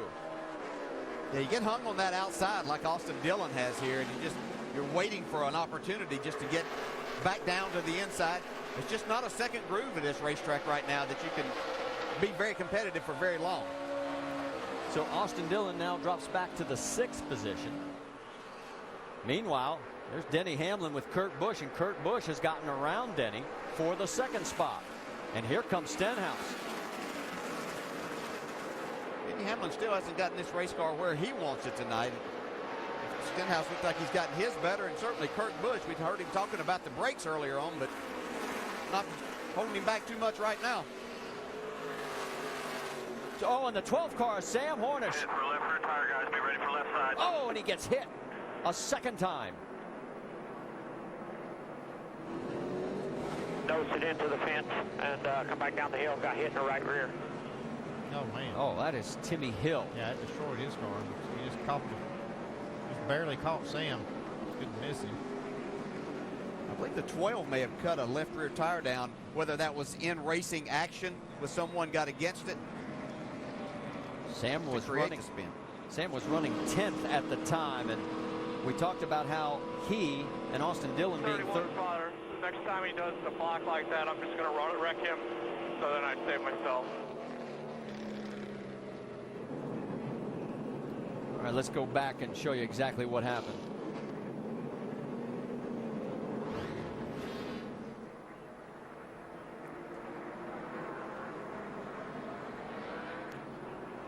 Yeah, you see Ty Dillon got into the wall. That's not hard to do here. Really, that front straightaway is still a turn. And I believe it was the 22 that got up against Sam Hornish maybe and cut the left rear as Sam was trying to dodge all of that. Oh, and there is Timmy Hill coming through.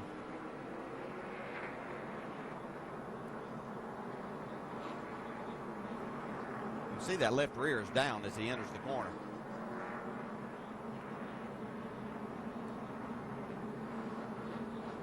And we mentioned just a moment ago, as you take another look at it, this is going to be pretty wicked. You see Timmy trying to get to the bottom, just not able to get all the way clear. You know, Austin Dillon, Sam Hornish were looking for first and second to have some kind of misfortune so that they could get back into the championship. This is going to really put a big dent in Hornish's championship hopes. No pun intended. No.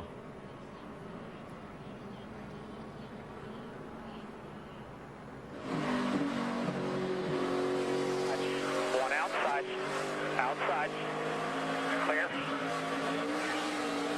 Inside. Clear high. Hold your line, man. Outside. Left rear tire. Need to pit for left rear tire, guys. Be ready for left side. Well, the red flag is out because you saw the huge mess that they're going to have to clean up. For Sam Hornish, he entered with 12 straight top 10 finishes. That will not continue to 13 tonight. Sam has made it back to pit road. And as we go to break, we'll show you one more look at Sam Hornish's night going south.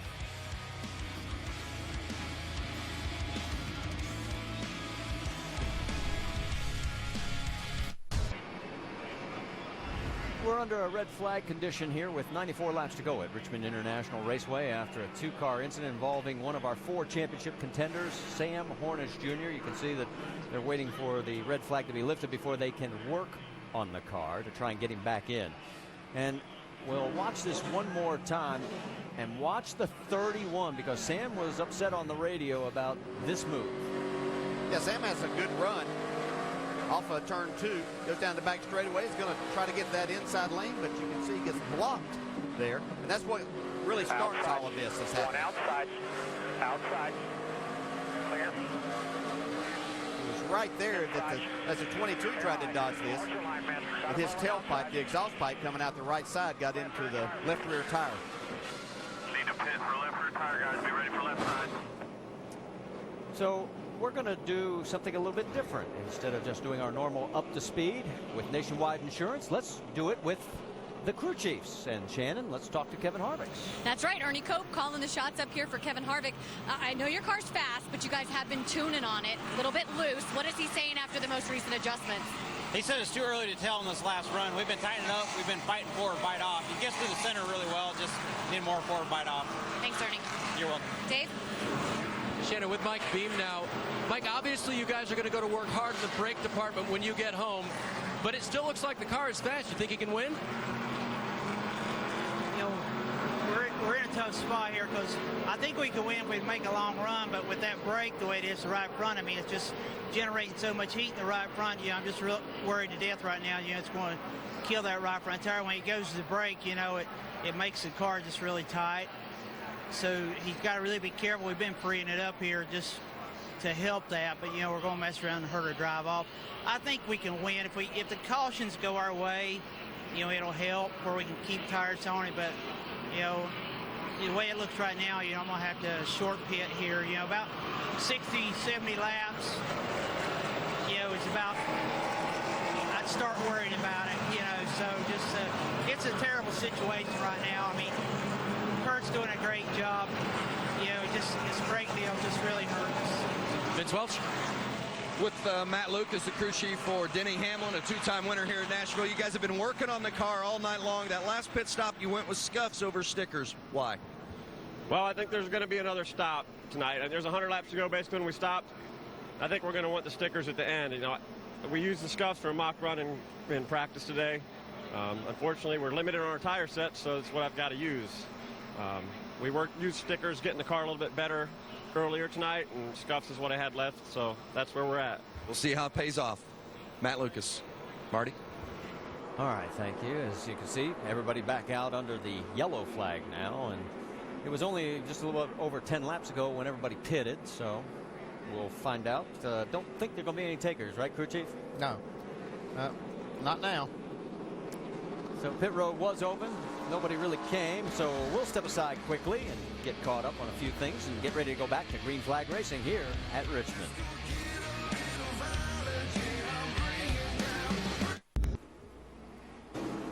Minute and 6-second red flag here in Richmond, so 162 laps in. This is what you've missed so far. Travis Pastrana is in the 60 car this evening and doing quite well. He's doing really well. Right now he's running 15th after getting ready to go back to this red flag, but he has been strong throughout the day. This new car is definitely better. Yeah, Danica Patrick started out pretty well, moved her way up through the field, started racing with Darrell Wallace and some of those guys, but boy, lap 143, she gets turned into the wall. Another crash for Danica, another bad evening in the Nationwide Series. Not a good night either for Sam Hornish Jr. No, it looked like Sam was going to be able to have a good run and gain some points right there. Got a cut left rear tire due to some contact with another car, and then just gets blasted and lost several laps. Under lights in Richmond, and drivers are getting a little bit feisty, Marty. Yes, they are. And Sam Hornish right now listed in 29th position. As we go back to Green Flag Racing, Kevin Harvick. And alongside on the high side, Kurt Busch. Didn't stick too good for Kurt Busch up there on that high side either. Ricky Stenhouse going to try to take that second spot now.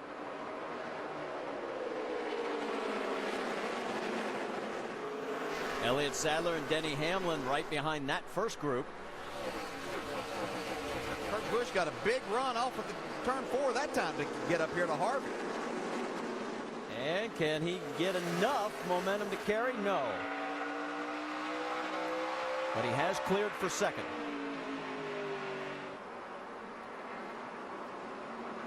Stenhouse takes a look underneath the quarter panel of the 54, gets a little loose.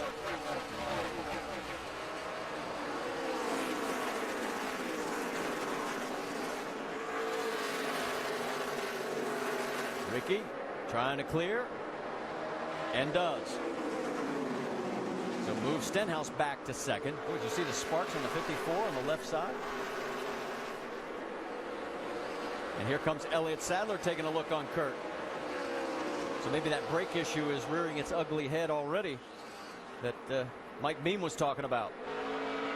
Yeah, you can just tell the tone in Mike's voice that is causing a lot of problems that they just don't know if they can overcome tonight. Yeah, when you get in that situation, too, you're up there trying to race for the lead. You're driving a little bit harder, probably a little bit harder on the brake in that entry to the corner, and that only magnifies your problem. See, Sadler still trying to take that third spot. I can tell you that Austin Dillon has gotten past Denny Hamlin. You can see the 3 car right behind this pair. This battle continues.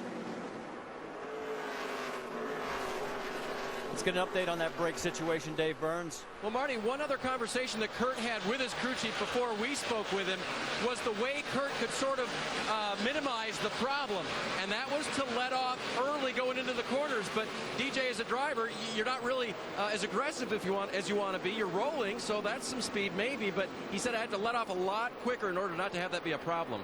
Yeah, you want to leave that as a last option. You want to try to figure out something besides that, but you know, if you do that, just back your corner up a little bit. You have to figure out exactly how much that's going to take. But it could cost you time, as we see Kurt falling back right now. Notice at the front of the field, this is looking awfully familiar to last weekend at Atlanta. Here's Harvick out in front of Ricky Stenhouse with 81 laps to go. Harvick has led the most laps so far tonight, 99. And Stenhouse has led 56. Let's check in with Shannon Spake. Well, Marty, we've well documented the struggles for the 6 car. The car was 5 loose in the corner, out of the corner. They've really gone to work on it. Track bar adjustments, wedge. And under that last caution, Ricky came over the radio, told Mike Kelly, entry feels more solid, and you can see he's taken off.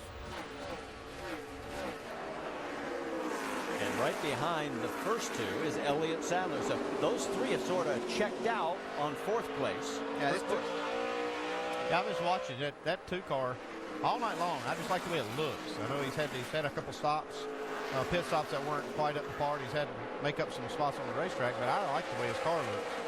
He's been able to make some nice passes, especially coming back from that last pit stop to where he fell back to like 7th. Well, while this continues, Dr. Jerry Punch is caught up with Danica Patrick. Well, actually, she's now climbed back in the car, Marty. They've done a major job repairing the car. At right front suspension, A-frames, wheel assembly. And as Danica gets ready to leave, I'm going to ask Tony Eury Jr. Tony, how bad was the car, and did Danica say what happened? It just knocked the whole right front suspension corner off. It broke the top A-frame and the lower mount, so we got it all fixed up. She'll be good to go just to ride some laps out here. But she just said she didn't give the 38 enough room. It was totally her fault. They were racing hard there. Been racing quite a bit, so it was just a mistake on her part. That's racing. That's the way it goes. All right, we'll let her get back out the pit road as Danica heads back onto the racetrack, guys. And she will be shown 30 laps down at this point and 31st position. Meanwhile, the battle continues out on the track with the 33 of Kevin Harvick by that much over Ricky Stenhouse, and Elliott Sadler right behind in third. We've seen Harvick be able to, on these restarts, really pull away and get a pretty good lead, but then it stabilized. And I think after we had that red flag, we ran a few laps, 8 or 10 laps, had that caution, and then had a restart. I don't think Harvick's car is as good as it was as when we get these restarts on fresh tires.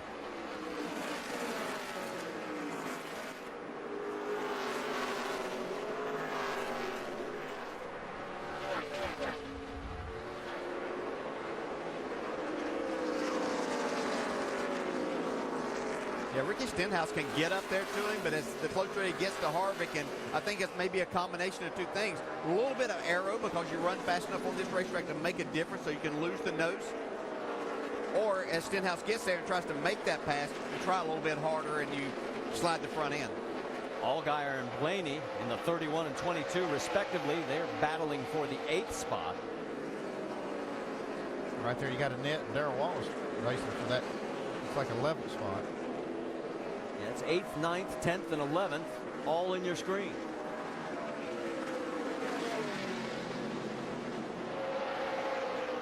Oh, it gives him a little nudge. Now look at this. Gets a run on the 22 also. And Wallace may be able to get around Blaney. Annette has certainly gotten around. And there goes the 31 riding up the track, and he's going to drop 4 spots. Yeah, he's got some kind of problem there because it surprised Ryan Blaney coming off of turn 4 that last time when Allgaier slowed as much as he did. I don't know if he thinks he's got a tire going down or if it's an engine issue. You see the little nudge that Blaney gave Darrell Wallace. Maybe a little rivalry starting already between these two. Wallace, I like the way Wallace drives. He's aggressive, man. He's not afraid to take it to you.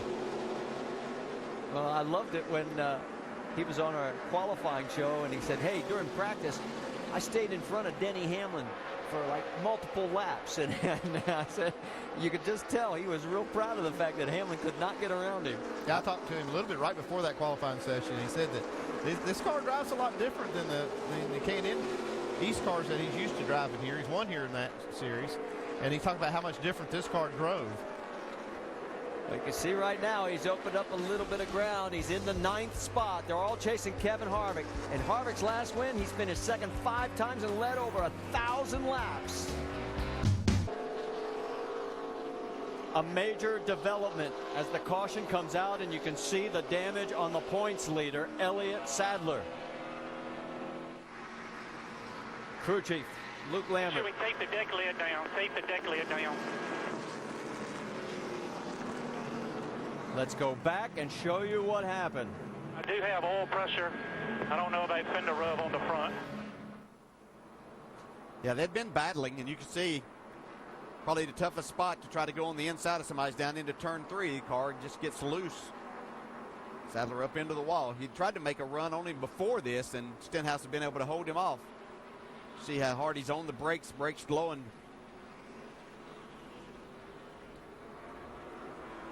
Let's send it to Vince. The 3 car of Austin Dillon is in upper left of your screen. 3/10 air pressure adjustment in the right rear. 1 round down on the track bar. 4 tires, Dave.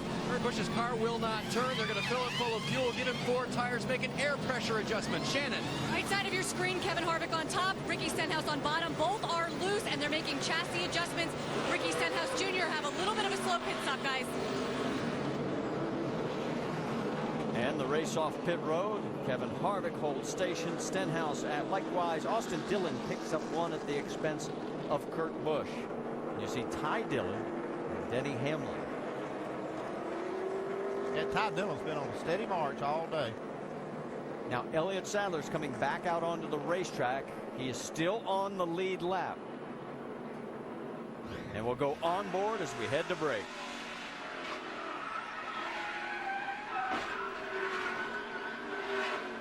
How did our camera survive that?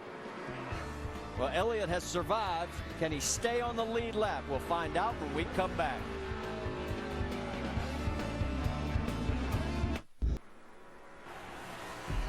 Well, let's flash back to Bristol. Remember when this incident occurred between the 6 of Stenhouse and the 2 of Elliott Sadler, and immediately after, Ricky was down to apologize and saying he did not intentionally get in to the 2 car. And then here's what happened just a few laps ago. And boy, the complexion of the championship has changed. The 2 is back on pit road, trying to keep from going a lap down, but it's not going to happen. We gotta go. Here they come. It's James Buescher shown as your race leader because he stayed out, but this is going to be quickly dispatched because here comes Harvick and Ricky Stenhouse. He's trying to hold on, but it's a matter of time. Now 3 wide, down into 3. And Harvick's on the high side. Stenhouse is going to take over the lead, and we're still 3 wide. We can tell you Elliott Sadler got back out, but he is 1 lap down now.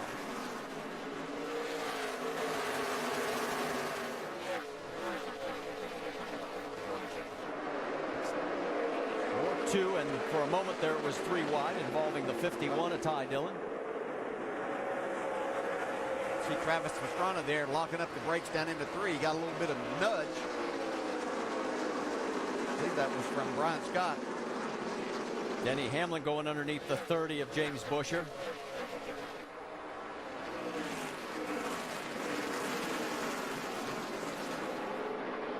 Trouble up in turn 4. The 11 of Brian Scott is into the wall. So the caution comes out again. 10-4. Bring it to me right here. He was running 14th. All the tires still up? Let's go back and show you what happened.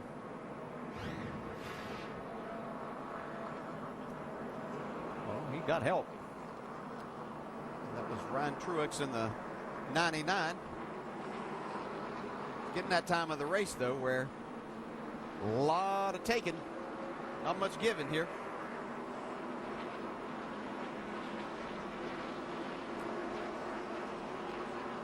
While this caution continues, let's check in with Dr. Jerry Punch. Sam Hornick still behind the wall. He was a victim of a chain reaction. Sam, take us through what happened to you. Got a run on the 31. He decided to go down and block me. We got down in the middle of the corner. The 51 tried to roll the outside, and 31 got him up into the wall, and he had to let out of it. I tried to go down to get around him, and the 22 hit us, knocked our tire down, and just a big chain of reactions. You know, it's one of those deals. I tried to get slowed down because I knew we had a flat left rear, but it's like tippy-toeing between braking and trying to get it down in there and not get run over, and just couldn't hang on to it. And then we got hit and a whole bunch of damage, and just hate it for these guys that work on the Lions Truck Parts Dodge. All right, they're trying to get Sam back out. They got a problem with the frame rails, trying to get them jacked away and get him back on the racetrack. A tough night for the 3rd place points man. It's been a tough week. He got the news earlier this week he will not be in the 22 Sprint Cup car next year. And he came into this race 3rd in the points. Right now he's shown 53 behind. And look at Elliott Sadler with his issues. He's now 2nd, 18 behind Stenhouse.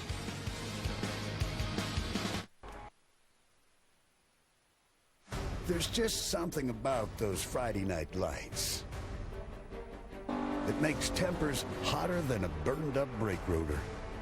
It's going to drive me to nationwide retirement. But who needs brakes when a front bumper will do just fine? This is Richmond under the lights. That's just some of the action we've had tonight. Guess what's going to happen tomorrow? That's right, Sprint Cup here at Richmond, 7 Eastern on ABC. Mac Tools, U.S. Nationals, 3 o'clock Eastern. That's Sunday on ESPN2. And our next NASCAR Nationwide Series event comes next week at Chicago, 3 o'clock Eastern on Saturday on ESPN. Back here at the Virginia 529 College Savings 250. Here are the cautions. We only had 2 the first 143 laps, and in the last 57, it's come out 4 times, including a 4-minute red flag. Let's reset it for you as Ricky Stenhouse Jr. is your race leader. Somehow, Kurt Busch is hanging on despite his brake issues. He's going to be on the high side.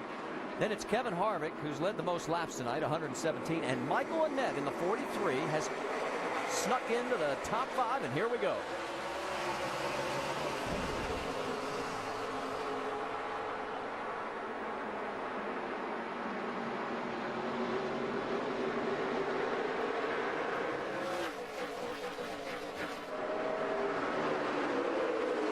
Kurt is trying to make that outside work, and so far it has. Oh, man, he drove that car into turn 3, and it's stuck.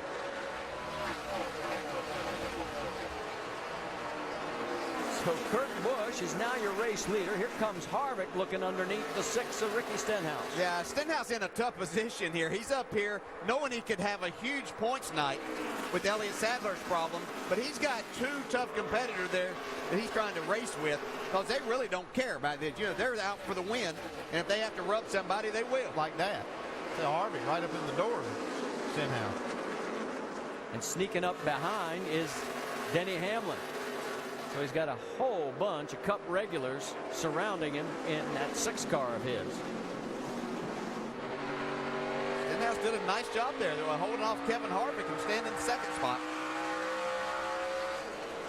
Ricky Stenhouse Jr. in 2nd spot. Let's go back to Montreal. Remember when he sort of forced the issue with Jacques Villeneuve? Is he thinking about that? Is he thinking about points, or is he thinking about, I want to beat all these guys? I think he just races to win. I know he wants to make points, and he thinks about that at times, but his natural reaction is just to go for it. I think that his crew chief and his car owner are thinking about, they wish that he'd think about points, but as you said, he's thinking about winning. That's all he cares about. Drives it off in the corner a little bit hard there, trying to hold Harvick off, but he's actually catching Kurt Busch as they race side by side.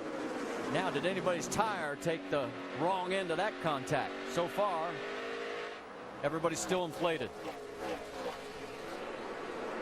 Yeah, that probably didn't do Harvick's car any good either with that right front fender.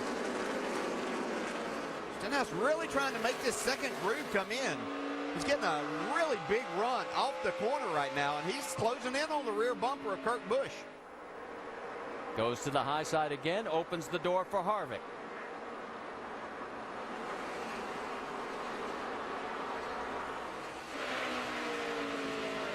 Oh, he slips there. Drive it off in the corner. Yeah, he drove it too hard that time. But he maintains, and he really didn't lose anything to the leader right there. Well, I think you hit it, DJ, when you said the drive off, because that's what the team was talking about through practice. That was the one thing they were looking for, and they felt they had it. And so far, it's worked. He's getting a big run off of turn 2 again. I think he could get even more if he didn't have Kevin Harvick there gnawing on his left rear quarter panel a little bit. While you're watching these 3 behind Busch, Stenhouse, and Harvick, it's Denny Hamlin in 4th. There's Denny in the 18th. Then Michael Annett still in 5th. Austin Dillon is 6th. And Darrell Wallace has moved to 7th. Ryan Blaney has moved to 8th.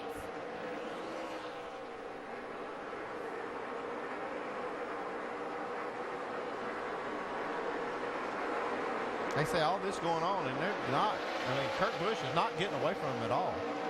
You can see he's right there, and Harvick and Stenhouse are running hard. A little contact between them.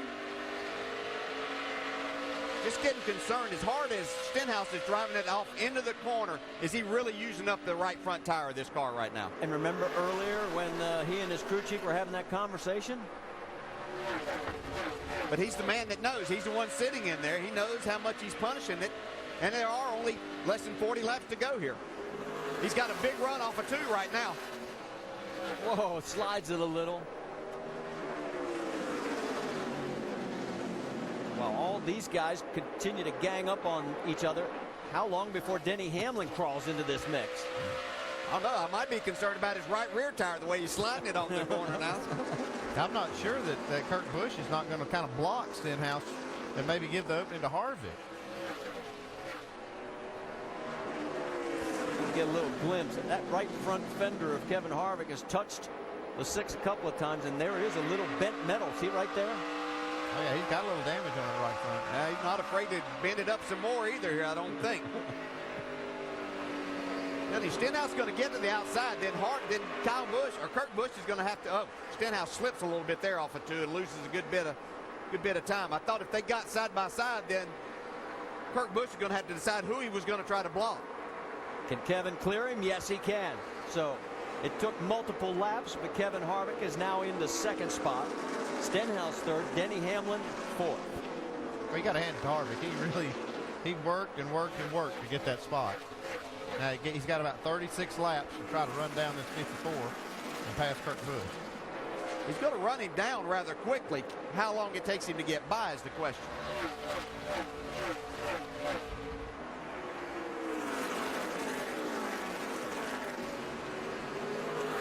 All right, things have calmed down at the front of the field, so let's work our way back a little deeper as those top 4 are still the same. Check in with the 31 and the 44. That's Justin Allgaier and Mike Bliss. And right behind them, there's Ty Dillon in the 51 with Joe Nemechek. Hey, Mike Bliss in this 44 has done a solid job all night. He's run right around that top 10 spot the entire time. That is 11th on back all the way through to the 99 of Ryan Truex. I don't know what happened to Ty Dillon. He came off pit road in 5th spot. I think he restarted 6th. Lost a lot of spots since his last pit stop. On board with Ty. He's got a good car for the long run. I don't think it's very good in the short run. And Nemechek giving that 87 a good ride tonight as well as he goes the high side around the 31. Yeah, Joe Nemechek has been solid all night long. He's battled all night. Seems like every time he gets set to get inside that top 10, the caution comes out and he loses a little bit. See his cycle right there? Right in that 13th position, trying to reel in Ty Dillon.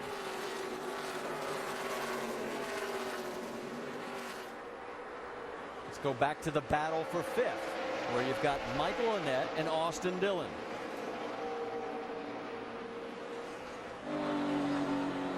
Saw Brian Scott. Of course, he is multiple laps down after having his issues with the wall.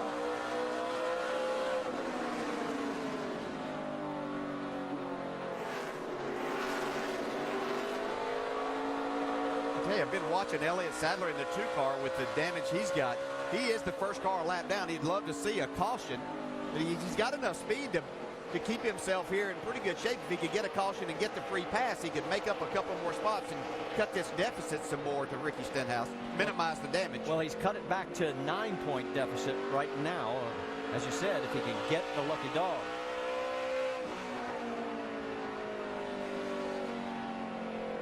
Really, with the amount of damage he had, this is really amazing that he's even been able to do this much.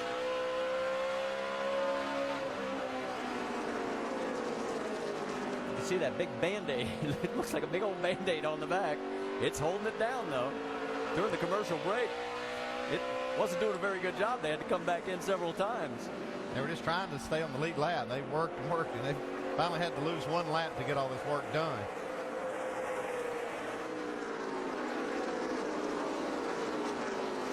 Give you an idea where he is on the track compared to the race leaders. Here comes Kurt Busch, followed by Kevin Harvick.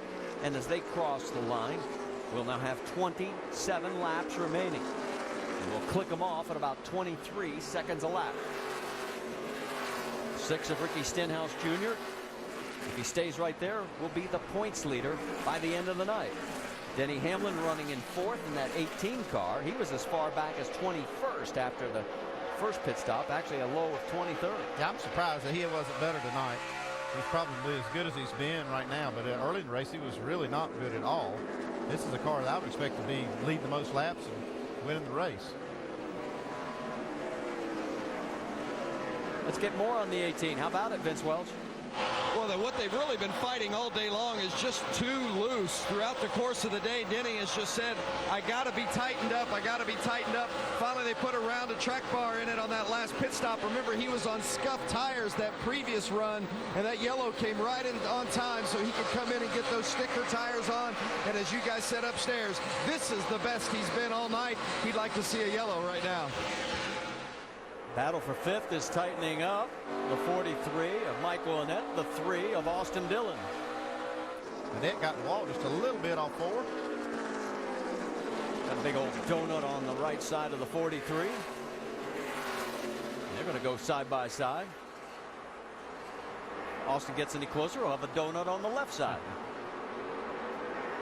We've got a spin off of 4. Whoa, look out. The 39 has gone around. That is Dexter Stacy. And the caution is out. I'm not sure Kevin Harvick didn't get by to the limb. Usually right there. Come on. And we're hearing that it might have been Kurt Busch that got into the 39. He was running 27th, 2 laps down. And you can see Harvick is beyond ahead of the 54, and here we go. See, Kurt Busch wasn't wanting to give up that inside, afraid if he moved to the high side that Harvick might be able to take that spot. A little bumper to the back of the 39. And Kurt says, welcome to the Nationwide Series, Dexter Stacy. From Harvick's on board. Go high, stay in it, stay in it, stay in it. They're low, keep rolling. Caution's out, T1, T1. And remember, you were talking about the lucky dog situation? Elliott Sadler gets back on the lead lap. Yeah, I'm not sure that Kurt Busch is trying to contest this, but the NASCAR is now saying the 33 is the leader when the caution came out. It was real close, and I see why Kurt Busch would actually challenge it. It's hard to see. He was down at the very bottom of this racetrack, and Kevin Harvick was up on the top. You had this front straightaway that's not straight, and so it's kind of hard to see up through your car and exactly where that other car might have been, and not know exactly when the caution flag flew.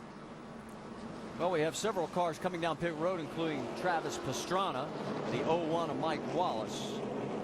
Shannon, we'll send it your way. Now, Travis Pastrana in that 60 car, you see him coming down pit road, qualified great for this race. He says they're really, really tight in and loose off. They're going to go 1 round to the right rear wedge. They're also going to take 4 tires and Sunoco fuel. You see that wrench in the back window. Guys? Yeah, Pastrana was running right around the 17th position when he decided to come down pit road. So with only 23 cars on the lead lap, not really losing anything here. You know, if they can make an adjustment, get some tires on it, he may make up some spots. So he brings it back out onto the track. And Kevin Harvick, who's led 120 laps, almost double the second highest, as he is back out in front here at Richmond.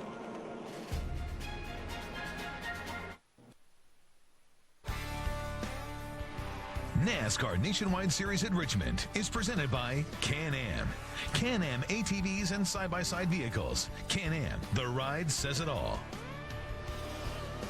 Under our 7th caution, let's remind you about what's coming up on the calendar of events. Tomorrow, the Sprint Cup Series here at Richmond. It's all on the line for the wild card berth, 7 o'clock Eastern on ABC.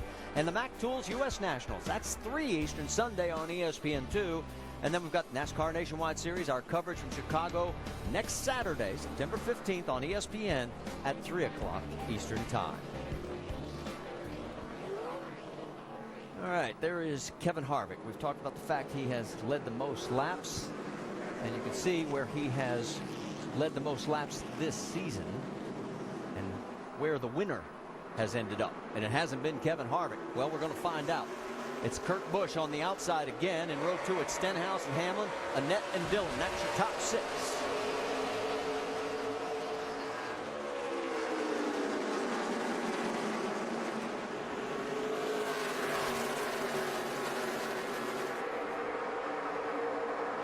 Kurt's got his hands full right now. Stenhouse is underneath him.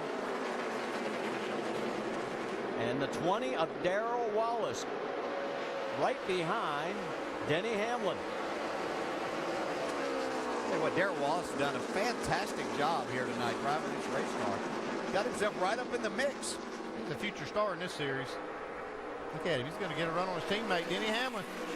Here he goes. Not a run. He's going to blow by him. Gone. Takes the spot. He finished 9th at the first Iowa race, 7th the second time around, and here he is cracking the top 5.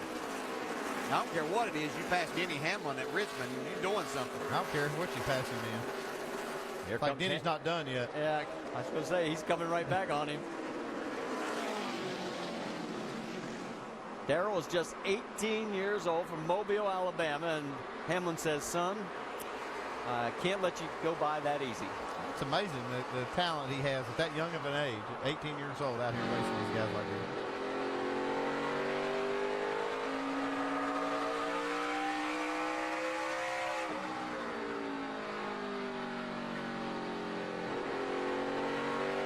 Oh, Annett gets into him. He manages to hold on. Can he hold on to the position?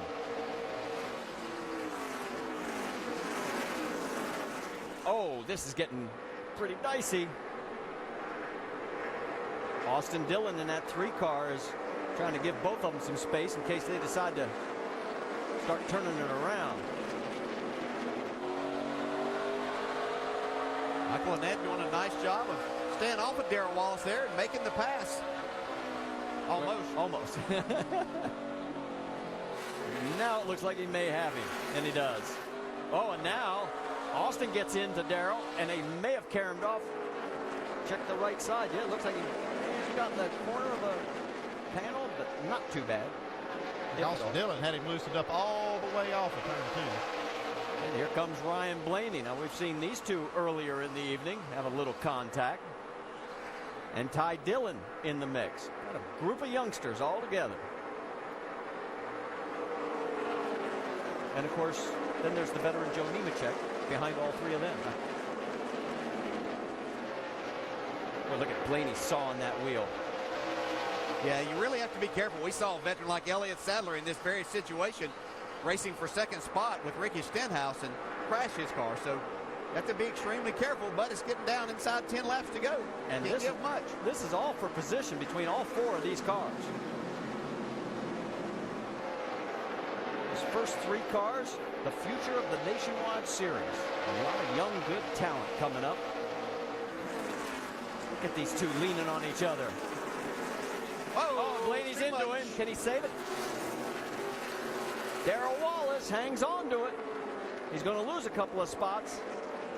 We're going to need to get the tires cleaned back off before he gets down into turn 3 here. James Busher got around him as well, so move Wallace back to the 11th spot. That wasn't long ago that he was up there in 5th place. Well, he gets back around Busher. Let's check in farther forward. Kurt Busch in front of Denny Hamlin. This is the battle for 3rd. Next time by, it'll be 7 laps to go. If you're wondering about Kevin Harvick, his lead is 1.5 seconds. We're trying to show you the best action on the track, and this is it right now.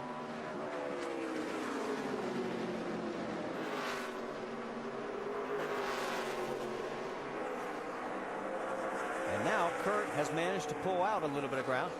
Here comes Elliott Sadler. Let's update you on his situation. He has crawled his way back to 14th with that torn up race car, and the points differential is 1 right now. Yeah, if he passes this 31, he'll have the point lead back or be tied for it. Yeah, that last caution was huge for Elliott Sadler's opportunity to salvage a good night and possibly a championship before this year's over. This is absolutely amazing that car and this driver and this team has been able to come back from what they went through. Yeah, they came in and put on 2 right side tires during that last caution when he got the free pass.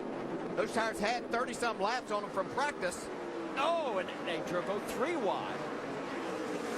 And Cole Witt is in this mix as well, and that too is for position. Boy, be careful. Don't want to give it all back right here, but I tell you, Justin Allgaier doesn't mind getting pretty aggressive. And watch behind there because the 99 of Ryan Truex is also for position. So Sadler finally clears Cole Witt. Could be a lot of contact if he can get to that 31's back bumper right here. So Sadler's now in 13th. And we'll see what happens if he can get up onto the 31. Meanwhile, Kevin Harvick has opened up a 2-second lead. 30 races since his last win. It was back here at Richmond in 2010. You can see he's had 14 top 5s. Has led over 1,000 laps in this stretch. And it looks like, unless some drastic caution comes out, no water bottles tonight. White flag here. You don't have to run any harder. He won't catch you. There you go. White flag, and you heard it. Don't have to run hard. Kevin Harvick at a track he is tied with the most wins with Mark Martin with 5 apiece. He's about to break that mark with 2 more corners.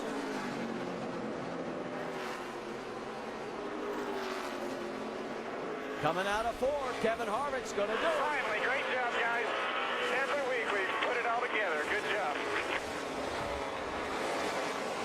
A great run for Ricky Stenhouse Jr. That's good enough to keep him in the championship hunt. Behind him, Kurt Busch, Denny Hamlin, and Michael Annett. And guess what, guys? See where Elliott Sadler finished in 12th? Yep. That means, guess what? He leads the points by 1. What a comeback for Sadler. Turn it down, Kevin. Nope. Harvick's 38th career win. It ties him with Carl Edwards for 3rd all-time. There's Ernie Cope, who's got a big sigh of relief and getting the congratulations from the rest of the crew. Uh-oh, he just threw a water bottle. You think that was a little message? Get a water bottle tossed in the burnout.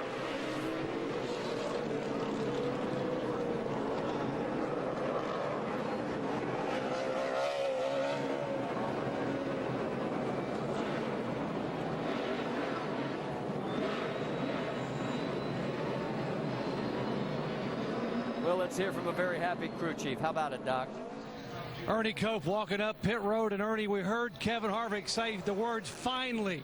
What was the key to this getting him back to victory lane tonight? I don't know. We've had good cars all year, and we just ain't been able to win one of these. And it was fun where they just raced at the end, no one getting tires at the end. We didn't get too tired at the end on nobody. We just got to go out there and race all night. I heard him say a moment ago, I don't like to hug, but I may hug Ernie Cope. So go out there. I think you got a hug coming your way. Yeah, it's been a long time coming. Thank you. 5 times he's led the most laps this year and hadn't got to victory lane until tonight, guys.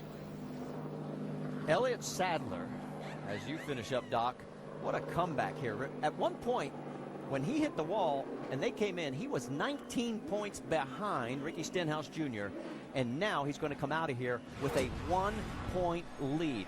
Austin Dillon closes a little ground. He's now 3rd with 30 markers back. And Sam Hornish is in some serious trouble right now. He is 50 back with 8 races remaining. Dave Burns? Well, it was a courageous run for Elliott Sadler. Elliott, you come home 12th, and you are still the championship leader by 1 point. Describe your night. It's frustrating. I made a big mistake. I got in there a little bit too loose under Ricky. Man, we had a fast race car. This One Main Financial car, 100-year anniversary. Guys did a good job. This has been a really good car for us this year, and we went in a good position to win the race. I just got a little bit too patient, got in a little hard over my head, and we're still not out of it, though. We got 8 more races left. We're still in the points lead, and we'll go get them at Chicago. He is ahead. Vince Welch? With Ricky Stenhouse Jr., I'll tell you what, we've got dents and marks and everything else all over this race car. 2nd place finish tonight. You narrowed the gap on Elliott to just 1 in the championship hunt. What kind of night did you have? Was it fun? It was fun racing. We got the outside working every time somebody got to the inside of us. Kevin and I had a great battle there for a while. I gave it all I had. A Ford EcoBoost Mustang was probably a 2nd place car tonight again, but congratulations to them. It was a lot of fun, but man, we wanted to win that one. I've never won 2 in a row. That would have been cool, but 2nd's a great night. I think Nationwide Insurance, Ford EcoBoost, Cargill, Noss, Valvoline, everybody that helps us out on this still. It's a lot of fun to drive. Ricky Stenhouse Jr., 2nd tonight. Doc? And what a night for 18-year-old Darrell Wallace Jr. Darrell, you were 4th with a dozen laps to go and finished 10th. What happened? That's what's so heartbreaking. We know we were 4th, and it's terrible when you set a goal for 7th and you know you have the car to beat it, and you come home 10th. I'm beating myself up about it. It's I don't know, man. It was a great day for sure. I'm just frustrated with myself. The guys worked their tail off on this Dollar General Camry, and they got us there. They definitely got us there. Every race, we've been strong and just lacking on my end. You know, I learned some stuff behind Denny. I got by him, so that's the plus side of it. I got by Denny Hamlin here at Richmond, his home track, so that's cool. But I can't thank the guys enough at Dollar General, Rick, for coming on board. Give such a late notice, but we always run good with Dollar General in the car, and everybody back at Joe Gibbs Racing. They worked their tails off, but the main thing is God kept me safe tonight, and I told him to do that for the race, and we're here talking with you. Marty, what a tough 10th place finish. Well, remind him he's 18 years old, and he has 3 nationwide races, and he's finished in the top 10 in all 3 of them. That's pretty doggone good. Let's take a look at the ticket to the race, because we are heading to Chicago and then to Kentucky, Dover, Charlotte, Kansas, Texas, Phoenix. We wrap it up at Homestead Miami Speedway, November 17th. Let's head to Victory Lane, talk to the winner.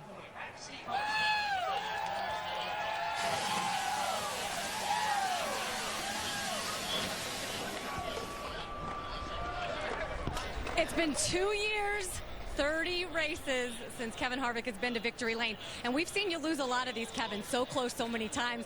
What was going through your mind on those final laps? Yeah, first off, I just want to thank Armour, Chevrolet, Hunt Brothers, everybody here at RCR for everything that they do on these cars. I think we've led more laps in this series in 10 races this year than anybody else that's run all year. You know, the cars have been there week after week, and it's just we went through a spell there of things that what could go wrong went wrong. But to get our Armour Chevrolet into Victory Lane and be able to see all these guys finally get the relief of being in Victory Lane is something that just want to thank everybody for. And your wife, Delana, is on FaceTime here, live in Victory Lane. I do want to ask you about some of those battles. Let's see, there you go. Oh, and there's the baby. He slept right through it. Yeah, he's not enthused by anything, but it's looking good there. At least he's sleeping. That means mom's happy. Well, it was exciting. What was it like for you? How would you describe this race? No, that was, you know, last week we just absolutely dominated the race and didn't really get to race all day. And, man, that was a lot of fun with Ricky and Kurt there at the end to be able to race as hard as we could go for 60, 70 laps, whatever it was there, and be able to come out on top. Congratulations. Thank you. Guys? All right, let's take a look at some of the final results, because some really talented people performed well tonight as Michael Annett gets his 5th top 5, and there Austin and Dylan and Ty. Austin wins the battle of the brothers. Yeah, Joe Nemechek, good top 10 finish. Yeah, Joe, a former winner, and Ryan Blaney and Darrell Wallace as that young brigade that we talk about, the future of the Nationwide Series. A lot of good top 10 runs. Our NASCAR Sprint Cup Series from Richmond, 7 o'clock Eastern tomorrow night right here at Richmond International. It'll be on ABC. Coming up next, we've got Baseball Tonight. It's presented by Lexus. Congratulations to that man right there, Kevin Harvick, breaking a 30-race drought as he wins under the lights here at Richmond International ahead of Ricky Stenhouse and Kurt Busch. For our entire ESPN crew, I'm Marty Reed. Till we meet again.